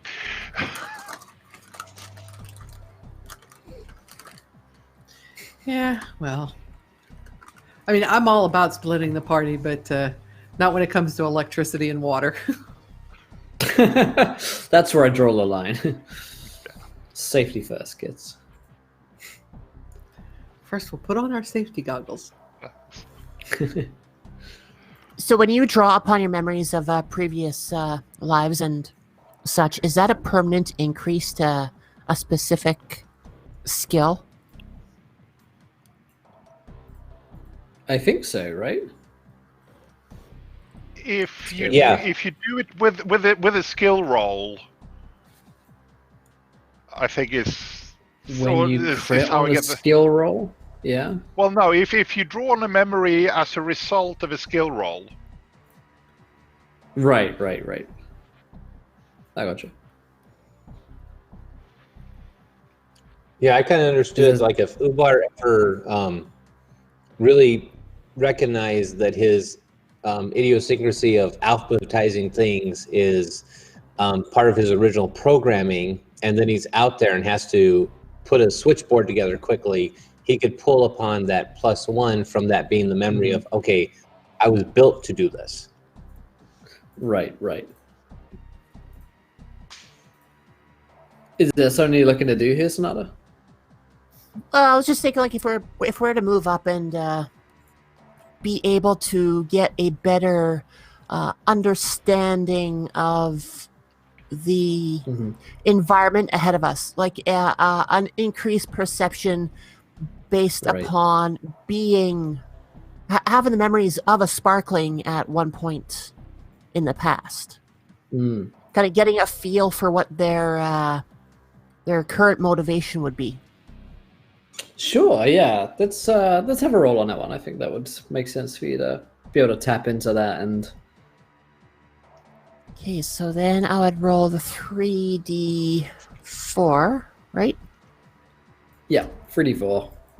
Almost And all the I time. would have no successes in this case. So in my case, the Leviathan would not take over, and it would not give me any benefits to the current situation.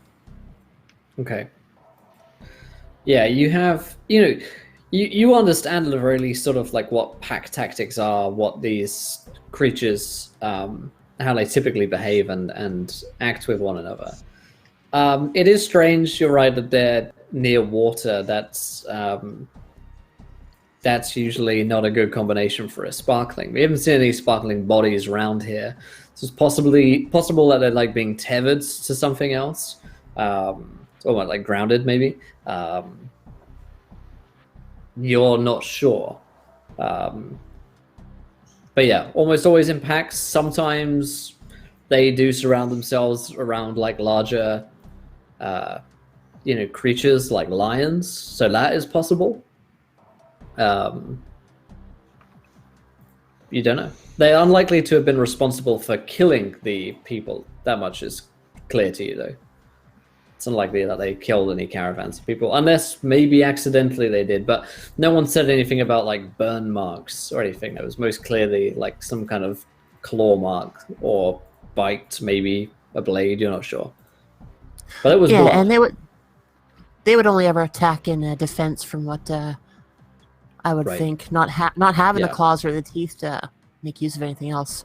Correct. Yeah. Yeah, I would move up and take a look and not be too concerned about their presence, and start waving the rest to move up to scope this place out a little bit more. Like, is this just a tunnel still, or have we opened up into a? It's a tunnel, but by the time you come to the end, you've opened up into a larger, almost like a cavern, I suppose, but it's all tunnel. And the water here at this point is 4 or 5 inches now, so getting well up into the shoe or whatever boot is you're wearing. There are more flashes of electricity coming from the chamber as you come in, and you see that it used to be some kind of library. But well now, like flooded and clogged with the water, which seems to be pouring in from an open rent in the side of one of the walls of the room, and water is like flooded through and is pouring through. At this point, like I say, 4 or 5 inches, but further into the room, you're gonna have to like wade through. The water looks like it must be seeping out somewhere else because it doesn't seem to be filling up the room. It's about at the same sort of, just almost like a river at this point running through the old library, and you can see where files and even old pieces of paper and the like have been destroyed by the water and clogged up. You do spot 2 or 3 sparklings jumping up around the library as well, although they quickly jump away into the darkness when you kind of like splash through the water. Interestingly enough, you spot a body on the ground floating in the water face down. It's a man by the looks of things. It certainly looks like he's seen better days, and there is a claw mark which is all down his back. The blood looks like it's fresh. You can't see his face right now because he's like floating down in the water, but the blood is still sort of pooling and coming out in a cloudy mist. I will assist him, and Ubar will just go and ready grab the jacket and start dragging the body to us. Amit is, as soon as he's seen that it's a body, there's not somebody really it looks like that can be helped. He's scanning for the danger, whatever attacked him, because they couldn't have gone too far.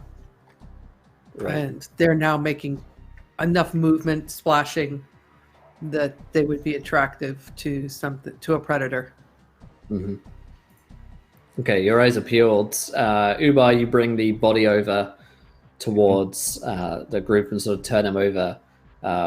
He's wearing no identifiable like insignia or badge, which strikes you as maybe a little odd. Is there anything to lay the body on?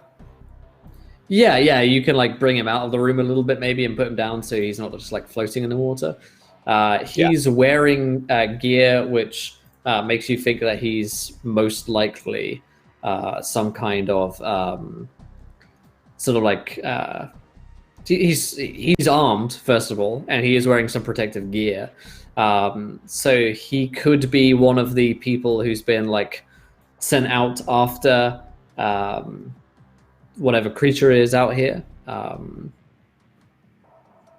That's a possibility. But you couldn't be certain because he's not wearing any insignia. The other possibility is that because he's got a weapon on him and he's armed and not wearing any insignia is maybe he's a scavenger and one of the sort of raiders that you've had to deal with in the past that litter the tunnels of Nibiru. It's like I say, it's a bit of a Fallout in space situation. So you've got some Mad Max dudes running around who are ready to kill and steal. So we check those weapons to see what kind of condition they're in. Sort of waterlogged, but nothing that can't be repaired easily enough. Once upon drying, these will be just fine. And he hands them immediately over to her, or him. Okay. Yeah. So he'll take them and kind of sling them, but he's got his the energy rifle pistol, the energy weapon that he's was carrying earlier. He's got that out, and again, he's not really looking at what they're doing. He's Right. just a little forward, probably about 6 to 8 feet ahead of the rest of the group, standing probably in a little bit into the water, watching, looking for whatever the threat is. Yeah. The claw mark down the man's back definitely looks like the wound that killed him. That would have split open anyone. It would have to be something quite big indeed in order to do something like that to a man. Did it look You like it couldn't was say for something? certain. Did it look like something struck up and pulled down, or struck down at him? Down at him, the claw mark drags along his back, as though he was running away from something before it got him. By these marks, it would appear that what slain him was larger than him. A lion could have done this. Do lions get larger than a man? Yeah, if not larger. What a Yeah, lion maybe a couple did. meters. Interesting.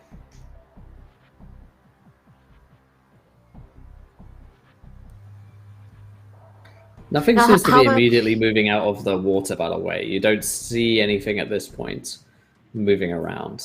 It's not to say that there isn't something there, but you've been in the water for a little while and you don't spot any suspicious water movements, let's say.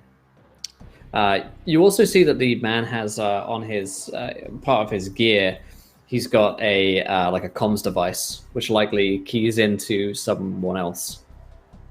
It looks like it probably still works despite the water damage. I think Amit's is going to keep scouting forward while the rest of them deal with the body. Mhm. Now, how much passive knowledge would any of our characters really have regarding the animals of Nibiru? Like, I mean, we have access to the book. My character being Yeah. from the wild would have a little bit more than, say, what Ubar would, possibly. Right. Like, we would know what all these animals are at quick mention of a sparkling, of a slicer, Yeah. of a mermaid, of a sparkling, I think Yes. they're called. Yep. Yeah, you'd certainly be able to have offhand knowledge. Yeah, I mean, you've probably researched or seen or to have memories of these creatures, whereas the others, you probably at the very least heard of some of them. Maybe you don't know exactly what one looks like, but you'd be able to recognize it if you saw one, that kind of deal. You guys have been in the tunnels long enough where sparklings are usually no concern. Lions, that's another story. You wouldn't want to run into an angry lion. None of you at this point would have ran into a splicer. Sorry, a slicer. I'm thinking Bioshock for some reason. Water and splicers. Maybe that's why. Yeah, but mostly that's just because they've been pushed back by humanity for a very long time. And usually they don't exist close to humans before, you guys band together to go and murder it.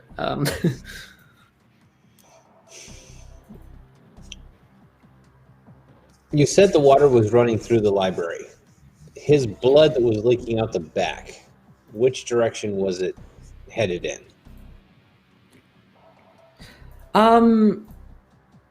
He looked like he was trying to run away and go back the way you came.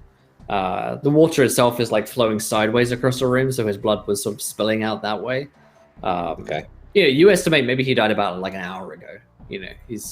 He wasn't long gone. The other thing I'll give you as well, by the way, Sonata, is that you do know that slicers, their sustenance source, one of them is power lines. So they do feed off energy and power sources like a fair amount of the other creatures in Nibiru do. They're not unique in that regard. But more along like a live big ass power line versus the bioessence that a lion would feed off of. Correct. Yeah, lines feed off bio circuits in this game. So, yeah, Oh, and also well, could sparklings be- live off low power lines. So Yeah. that. Plugins and whatnot.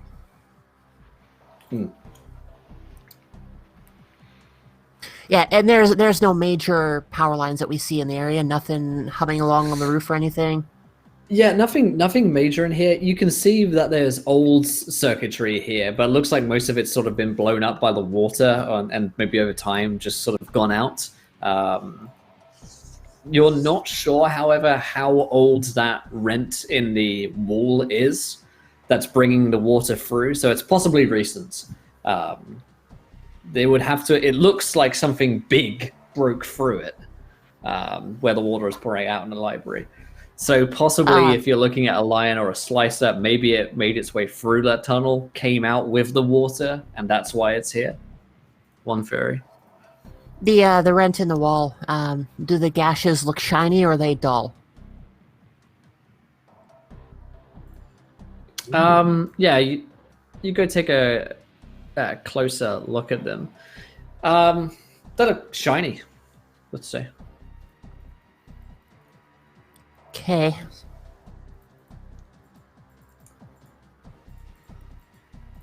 I think Yeah, I'll keep that Ahmed's- information myself for now. Okay. Ahmed's is just going to continue on, moving forward. Just it's already been close to a day's worth of travel. Yeah. You know, they were thinking about stopping, but he's not sure that he wants to stop if there's a threat here that close. So Right. he's kind of moving forward to the water, see how deep it gets, how far he can get. Is there a bookshelf around? Yeah. About the size of the hole? Mm-hmm.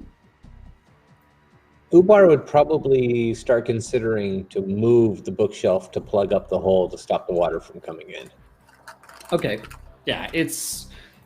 I mean, that's a multiple person job. Is the thing, and plus with like the force of water, like moving it through while the water is aggressively trying to push its way against you is going to be very difficult. You try to move the bookcase yourself, but you're going to need 4 of you, maybe more of you, required to move against that sort of torrent that's coming through here. You actually, but as you're doing this, Ubar, because you've got like the communication device, you hear like a crackle on it. Mm-hmm. And you hear, Koba, come in. Koba. And then a pause. Strangely at it. Koba, come in. Hit the button. Kobar is detained at the moment. How may we assist you? The voice says, who the hell is this? This is not hell. This is Ubar.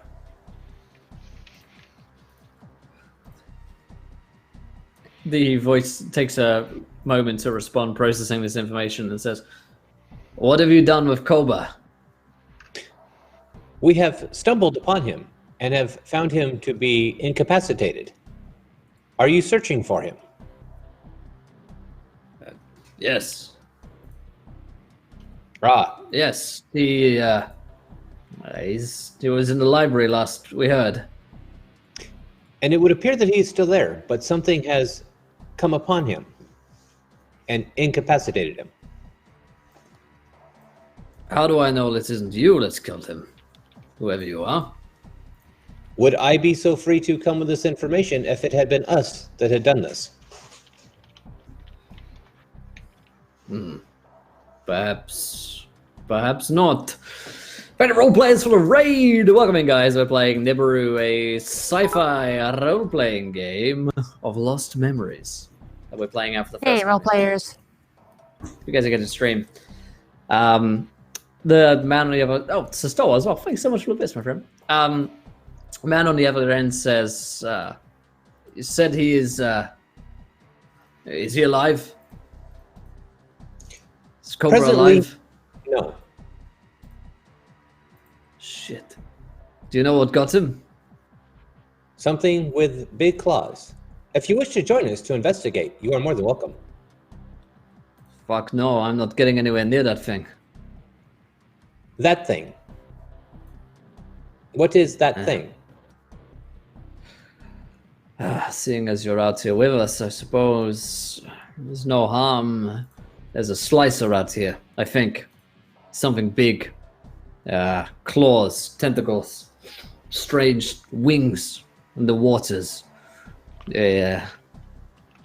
We posted Koba there to watch. Broke through, it sounds like. Been flooding the rest of the tunnels. I sent the sparklings mad. I see. We have someone here used to animals. Here, allow me to have her talk. And he's just going to hand it right over. Hello? Hey, who is this? My name is Sonata.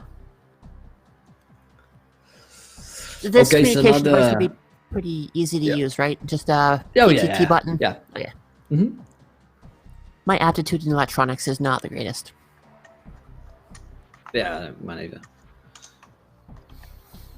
So you are saying that there is a slicer in the area that you've seen? Yeah.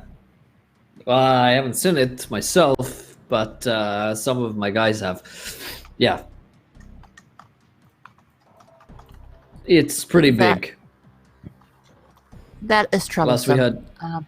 It was heading northwards, but I don't know what the fuck it's trying to do. It must be hungry. Did it eat? Koba, what's left? No, it looks like it attacked him if it was the slicer and left him. Well, why would why would it do that? Your guess would be as good as mine. Well, if it's not hungry, Where- it must want something else. Well, there's 4 of us here. I don't want to be caught out in the tunnels while it's hungry. Are you... Who are you?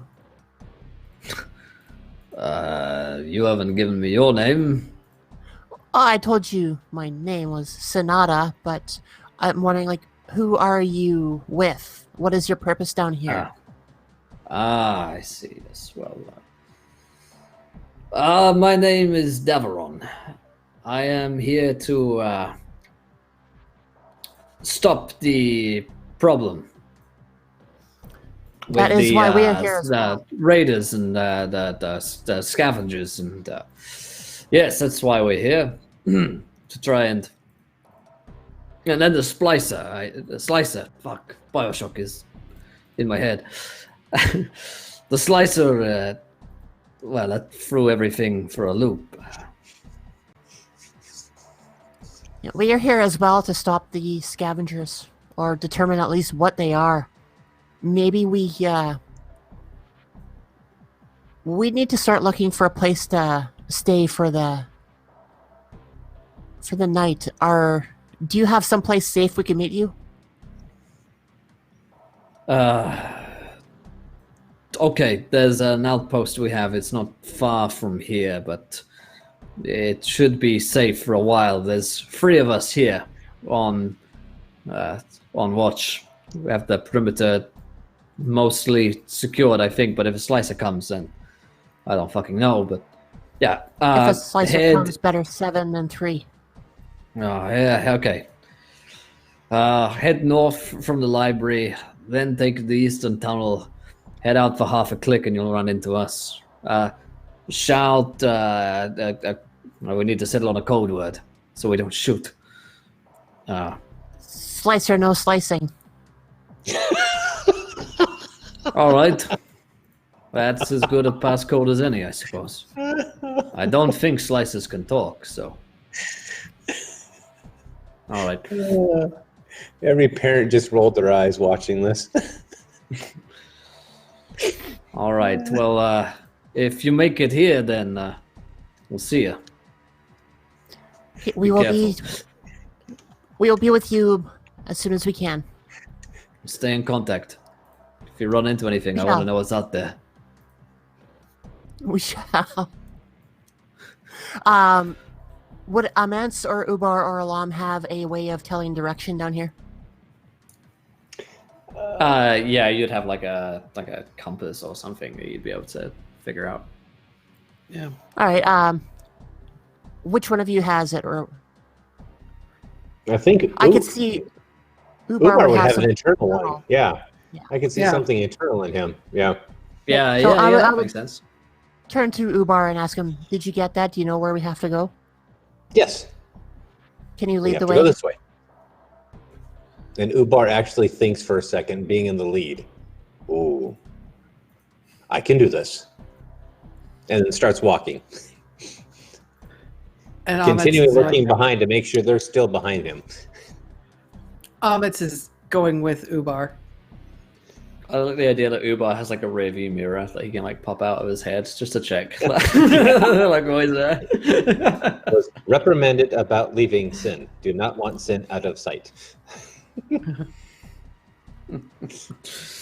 So then the group of you are led for the first time by Ubar of the machine, and you head out of the library and continue down the path northwards. It then splits west and east as far as Ubar can tell. So you take the eastern path, travel there for about half a click. Now, the water in this whole area is now up to your sort of thighs. It's sort of coming in through multiple different breaches, and it must be connected to the Nataku waterfall in some way. You suspect that there's like a pipe which has been rerouted or broken and burst. And so up ahead, you see a couple of dim lights in a chamber beyond, and there's a semi-open set of doors. You suspect this is the outpost which Daveron and his folks may be staying at. But you do know that you need to call out the passcode. As you're splashing through the water, you hear a voice that you recognize from the intercom, from the comms device, which says, "Who goes there?" And then, is that you? Slicer, Yes, it is us. no slicing. All right, fuckers. Get in here, quick. And as you splash on inside, you meet with Daveron and two others that are with him. All of them look uninjured, but worried, concerned. All of them are armed, and they're in sort of like paramilitary gear as well. They're not wearing the official like military gear of Nataku. They're certainly not guards. So there may be like a guerrilla force or militia force, or maybe they're not. Maybe they're scavengers or raiders. You can't tell straight away. But they let you in. They're all armed with like heavy guns and the like. Daveron's sort of in his 40s or so, maybe edging towards his 50s. He looks like he's been punched in the face more times than you would like to be, and his nose has been broken in several different places. He looks like he's, a soldier, really, to Amensi's. That looks quite similar in some ways. Like tattoos all over him as well. He's probably spent some time in prison at one point or another. And maybe even recognize some of the tattoos. Loads of you have spent some time in prison as the same like prison tattoos. He lets you in and says, "Did you see it out there? Huh? Any sign?" No, we saw no sign, but the damage. And then I give him a hug. He, Don't mind him. like, That is his way of he like greeting. throws you off, like, "Hey, careful, man. No need for that. A machine one, eh?" He is friendly. Yeah, I can fucking tell. Listen, I started out here with 10 of my finest soldiers. And now there's just the 3 of us. Now the Koba's dead. This thing's on a rampage. It's How have you been out here? at the intersection. If you went west, that's where we last saw the creature. Or at least my men did before they were killed by it, I assume. They haven't made any contact since. We've been out here for a month or so. Now, this outpost here has been our home for a while. How long ago were your men at the western intersection? When did you send them out? 2 days is last we heard from them. Koba, I think he died earlier today. Yeah, probably about an hour or so ago before we found him. Yeah, we can't make it back to the city or out here court. If we move too many of us at the same time, then the creature comes, hears us, but also it's patrols, I think. I'm not sure. So, you said if you move too many at a time, the creature comes. The four of us, marched through here to you. No sign of the creature. Well, that's a fucking good thing. Maybe it's busy doing something else. I don't know. Yes, it was busy killing your friend, who was only one. Well, and that's closer to Nataku, Yeah, that's.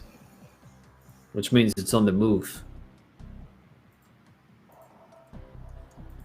Maybe it's headed towards the city. Maybe we'll be free and get out of here. I don't know. We came He from like Nataku. takes a peek at the door. Uh-huh. So, Nada, are these things common to go to the city? I am not certain. In character or out of character? Sorry. That was in character. Okay, yeah. Yeah, who fucking knows what slicers do when they get hungry enough? If one person isn't enough, maybe he's looking for something else. I don't know. How far away Something is this fucking western big. intersection? Oh, half a click back that way.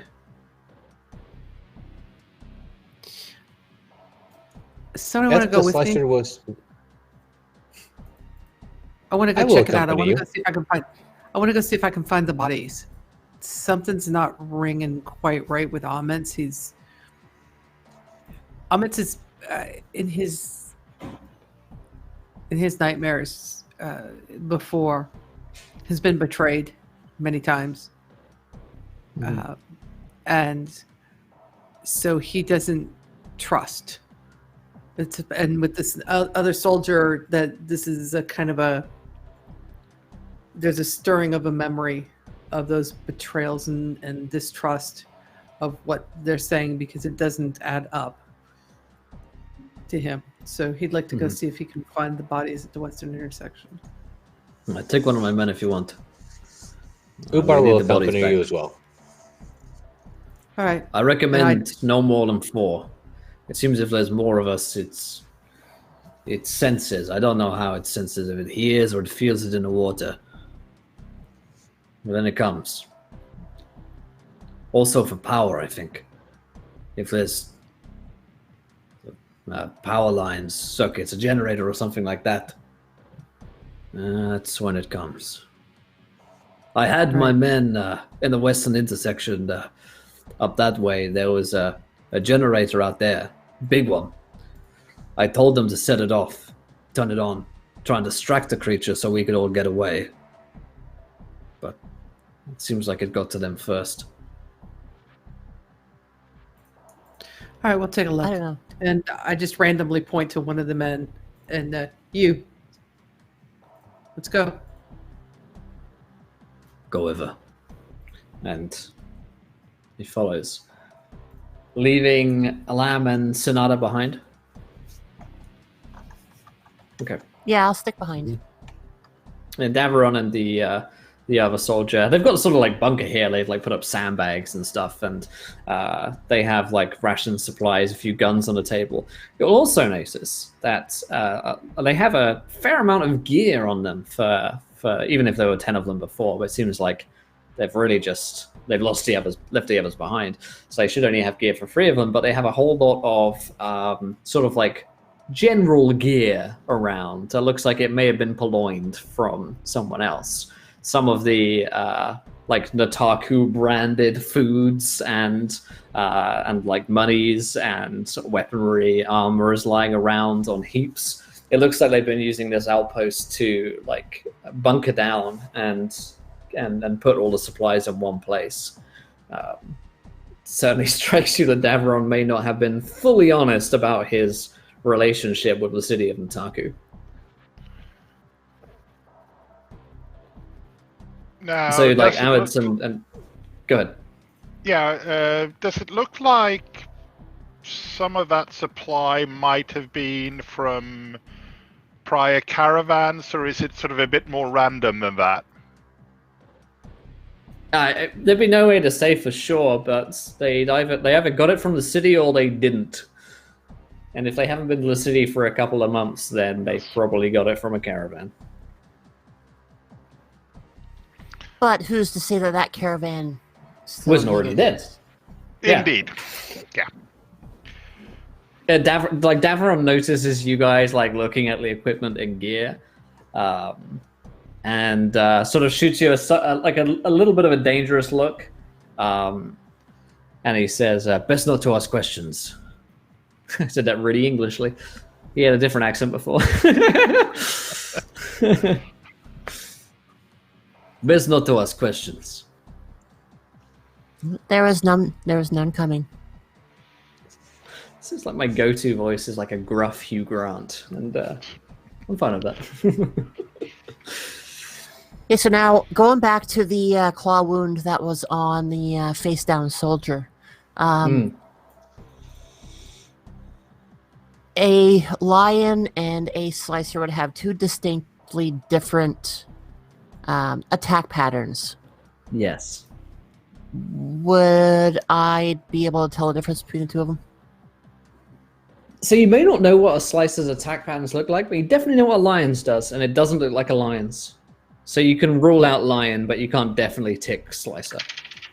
Fair. Yeah, so I said out loud that something just doesn't feel right about what's going on out there.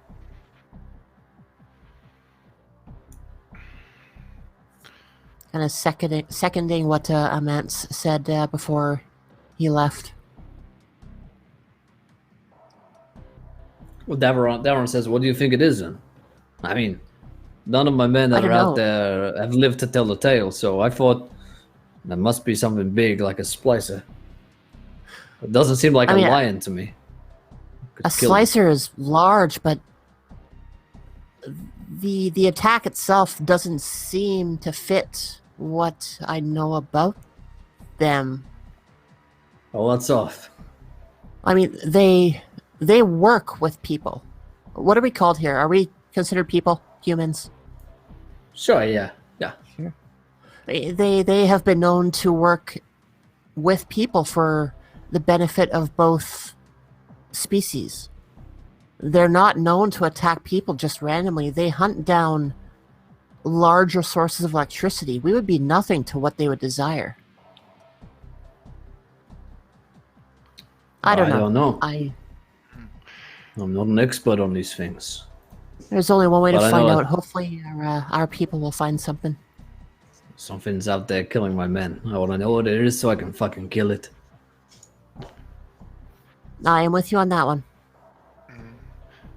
Alan is probably going to regret me saying this or asking this. But Good. a lot of his more nightmarish parts comes from being hunted in the dark and being run down and overrun by various creatures. Would you be willing to give him a roll and seeing if a memory pops up that sort of fits what's being described? Sure, yeah, let's have a roll.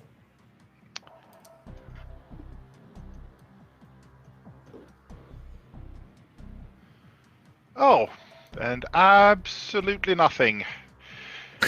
Oh, an abject failure. Damn it. Nothing's popping up. Nothing's ringing that little bell on the back of your head. Which, I mean, in itself may be strange. It's that the attacks seem to certainly share some features of slices, but also it seems off in other ways as well. So yeah, that's perhaps, things that maybe jump to Sonata's and Alam's mind. Maybe a slicer that's in some way defective or enraged, changed. Animals are strange like that in that they don't always exhibit the same behavioral patterns. If something's wrong with it, perhaps, you don't know. it could be injured, or everything that strikes an other's mind is the other reason that sometimes animals get particularly angry is if they have children around. That's more worrying possibility. But back to Amens and Uber, I headed back to the western intersection. The two of you travel with one of Nibiru's men back up that way, and you get back to the sort of like T intersection. Back that way is the library. The way you came from is the outpost, and out here west is apparently where some generator is and some of Davron's dead men. You spot 3 bodies floating in the water, similar wounds on all of them, floating by close to a generator, large like power generator, which looks like it has been, the generator itself has been destroyed by something big as well. Whatever killed them probably went after the generator afterwards. Those part of your group? He nods. Yep, that's them. All right, so what happened to the other 3?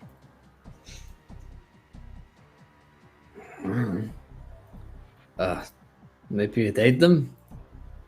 Maybe they're further on in there, down the tunnel. Maybe they escaped. Are the When did you slices lose just them? one? Good. I was gonna say, are the slices just one strike and done, or is it more of a slice and dice on the guys? I don't know. It looks like something big, like a splicer. But, listen, you know that comms device that Davron has? He uses to communicate to the others. Sometimes when the rest of us are sleeping, I hear him whispering into it, and I hear something speaking back, but it doesn't sound human. How many had those comms? What, sorry? How many of you had them? All of us have access to it, but we only get the signal from him. Us are the receivers. He has the transmitter. Okay, so you all have, just like the one that we took off the first body. He has. We can speak with him. He has the main comms device, which can multiple channels he can speak to. It's not speaking to us. It's something else out there. Zippy, thanks so much for the host. Appreciate it, brother. Something or someone. Yeah, right. The one you were traveling with said that slices speak with other people. They work with them. What if he's? They work with them. Yeah. I don't know. It seems like a lot of us are dying off here. So when did the first 3 die? Because you had your buddy that we just found. These 3 2 days ago. And you said there were 10 of you and it started out. So that's 4. Yeah, There's 3 of you left alive. Where's the other 3? Well, they were out here as well somewhere, but Davron said they're dead. He said he'd heard a transmission late at night from them that they died, but we were all asleep. He said they were further out west. They would have transmitted that they were under attack. Very well. Where did you guys come from? Where did we come from? Mm-hmm. We have spent. Here. Oh, business is good here. We heard. Davron led us here. From where? From Nakadu or another city? Another city. We're travelers. We don't settle down. This radar's pinging just hard. Yeah. This guy is screaming raider to you right now. Yeah. Yeah. Doesn't settle down in cities. He's got a whole lot of military gear. Yeah. Yeah. He's, yeah. He might be ex-military. Still the current raider. Yeah, exactly. There's just something about him that's just kind of Probably makes him a better raider. yeah. It's flags are going up all over the place. Right. So when you got down to 4 of you, why didn't you leave? I mean, 4 of us walked through here, no problem. Davron said it was too dangerous. If there were large groups of us who would hear us, and he didn't want each of us going off alone, else we'll get picked off one by one. So we've just bunkered down. I mean, so 4 of us came. He through seems here to know without more a about problem. it than us. I don't know. Maybe it was distracted or somewhere else. Emmett, the logic of Deveron does not sit well with me. He wants them to stay in a group together and not travel singularly, because they will be picked off one by one. But he does not want them traveling as a group, as they will attract attention and get picked off as well. Almost as if he is keeping them in one place to be hunted and almost used as food. You don't think that's... Or bait. But why? What?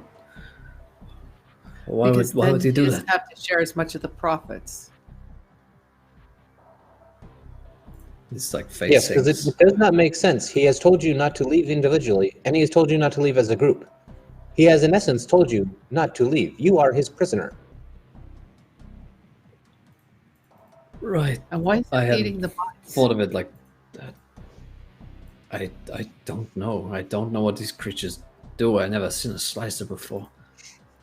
Neither have I, but this doesn't look right. You want to get out of here? Fuck yeah. All right, then. Come on, Ubar, let's escort him to the edge. And I turn to go back towards Nikadu. Mm-hmm. Okay, but just be careful out here. The group of you are. I don't think Davron's a good person. I am beginning to doubt Deveron actually is a person. What do you mean? It is something I'll investigate later.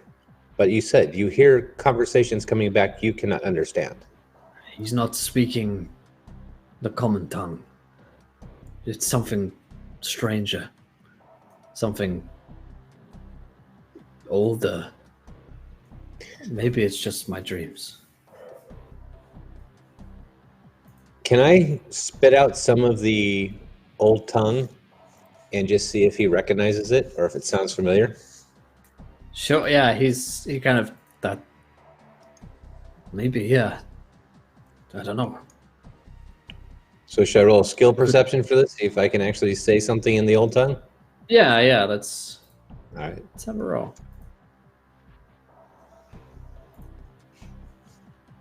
And with a success, do you get to do that with one success? Let's see. The machine. Special roll the old tongue.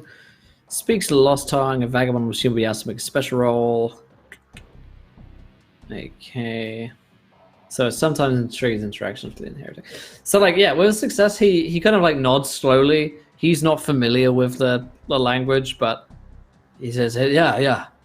That sounds like it. Something otherworldly almost. Immediately turned to Emirates and he is a machine. Like I am.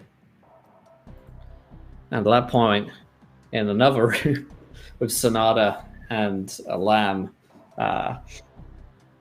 Deveron and the other 2 mercenaries point guns at Alam and Sonata.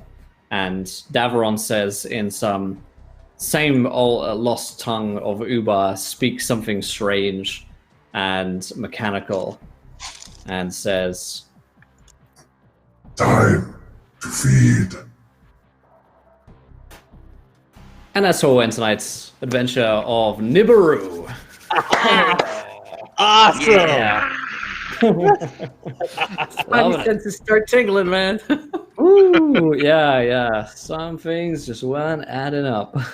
That's the cool thing about Nibiru as well, and like the kind of neat thing about us not knowing the canon of the worlds as fully as you might in a D&D setting is like you actually don't know what these monsters might be capable of doing, what technology is out there and possible, which is really fun to play with, especially when we're in this sort of like horror sort of aliens vibe setting that we found ourselves in. And yeah, it is kind of BioShock as well. The low I jested. It's definitely got that vibe going for it. Oh boy, if you haven't checked out Nibiru yet on Back Again Kickstarter, you can go pre-order it now to get your own copy. It's like $50, maybe a little bit less for a hardcover book. And I think the PDFs are even less than that as well. There's a ton of great stuff that you can check out there. They even have their own dice as well. So if you want to check out Nibiru, go ahead and do so. The link will be in the YouTube description as well. I want to go around to cast and crew. Did we enjoy ourselves tonight? What do we think of Nibiru, our first experience playing it? And of course, where can we find you wonderful folks online? Drake, how's that tonight for you and the machine? Oh my, this is exactly kind of what I was hoping for today. And I love the machine. I love where it's going. I love that you give me a anti-character for myself as well to be the bad guy. Nice hook there at the end. I absolutely love that. Teach us to split the party. Oh man. So and you've got to quit introducing me to great RPGs because you keep costing me money. I'm very quick to link to the backer to the backer kit, and I'm gonna get it and order it. But no, great system, great game. Hopefully the kids take a long time testing tomorrow because I'll be reading even in more detail. So, but I'm Drake Finney on Twitter, Twitch, Facebook, everywhere the same place. What I am going to find interesting is I'm not going to be here next week. I have to stream high school graduation. So Upar might end up just wandering off. So I don't know, it'll be quite interesting. When you do want to find me here on Encounter Roleplay, you can find me here Saturday nights with as playing Finn Drake with No Space to Fly, and on Sunday mornings, or afternoons I should say, with as Sekata in Star Wars Fortitude. So you find me here quite a bit. Fantastic. And Cleric Accord, how's that tonight for you and Amins? Everything I hoped it would be. The more I'm in this world, the more I love it. It's really, it's easy to visualize for me. It's one that I've got very clear visualizations of, and I'm enjoying this. This is going to be interesting.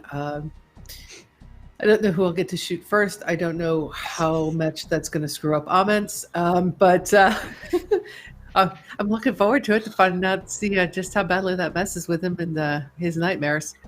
But I'm Kat. I'm at Cleric of Cord. I spend a lot of my time here at Encounter Roleplay. I'll be back tomorrow at 2 p.m. Eastern with my halfling paladin, Birdsong Periwinkle. She likes to start bar fights. She likes to finish bar fights. She's just a little bundle of joy. And then again on Monday when we finally get started in on Season 2 of Inquisitor Warhammer 40k, find out what happened to Safania Grigori, the Sister of Battle. And on Thursdays with before this, 2 p.m. Eastern with Deck of Many Worlds. Lots of fun. Come join us with that one. And then I've got a pinned tweet. I've got other games going on throughout the week, pretty much every day. Come by and say hi. Fantastic. And Charlotte, how was that tonight for you and Sonata? That was pretty cool. Yep. Yeah, that sums it all up. It is a unique setting. It is a unique system. It is a nice departure from the standard that we play day in, day out with D&D and 2D20 systems and D10 pools and D6 pools. It is a nice, refreshing departure from all of that. What I find really neat about this, and it just kind of clicked a few minutes ago, is we don't have character sheets as what you would know a character sheet being on D&D or any other character-based game. So we are not limited on our characters to our stats. Like if anyone who's watching now checked us out in Low Fantasy Gaming, my character Fiona was a high intelligence, low charisma character, so I had to play within those bounds. So, and it was fun to do that, but now we're able to, I think, almost flesh out our characters more as we want and not have to worry about the rules as much. It's harder to track what we might know and what we might not know, but I think it's, I don't know, having the freedom to play the character as we see fit's kind of cool within the background, the habitat that our memories originated from. So it's a really interesting system. I'm quite enjoying it, and I'm tempted to pick up the hardcover because it would be pretty cool. Fantastic. So you can. Yeah. Oh, yeah. 509. Yeah, you can find me at Foxfire22, FYRE22 on Twitter mainly. I'll be tweeting about all kinds of tabletop role-playing things, repping the Encounter roleplay as much as I can, especially the Discord, because I'm trying to get that hopping for everyone. That being said, if you come check out our Discord, Google it, check it out in the Twitch chat by typing !Discord. You could come and talk with the cast of this show as well as many others after the game's end. And you can also find me here on Saturdays with Drake in No Space to Fly, a Scum and Villainy game. That is on at 11 p.m. Eastern on Saturdays, as well as you can find me here Thursdays at 2 p.m. Eastern, GMing Modifius's Conan 2D20. So that was about 6 hours ago. So Kat and I have, well, Kat, I, and Will both have like 6 hours of gaming jammed into a Thursday. So it makes for a busy day. So, but no, it is all good. It is fun. Fantastic. And Staffan, how was that tonight for you and Alam? Oh, that was great. Really appreciate the opportunity to come and join in with this crowd, because it's always great fun. Very interesting system. I particularly love the fact that it's possible to take any concept you feel like, whether it's bright and cheerful, bright town, all the way to the very depths of insanity almost, and it all just fits together. And getting that dynamic in a party is something that's really tricky to do outside something that's system light as this seems to be, and I'm really looking forward to seeing how that sort of progresses through. And meanwhile, I'm Staffan TJ. I occasionally show up in all sorts of channels here, there, and everywhere. If I'm not hanging out in chat or in the Discords. So if you catch me, say hi. Absolutely. Fantastic. Well, this is all we have time for tonight, but it's been 9 hours here on Encounter Roleplay since this morning, so hopefully that's enough. We're back tomorrow at 2 p.m. Eastern for Basilica of the Cudgel, which is the Greyhawk game, which Claire records in with Kevin Hitt in the DM seat. 5 p.m. Eastern, I am back in the DM seat again for the Judge Dredd Assault on Justice game that we're having so much fun with. And there's no Zweihander tomorrow because a lot of our cast are over at D&D Live, but you can tune in to watch those guys on over the weekend as well. So I'll see you guys tomorrow. Until next time, try not to roll too many nat ones. We want to be here laughing when you do. Good night, everybody. Bye.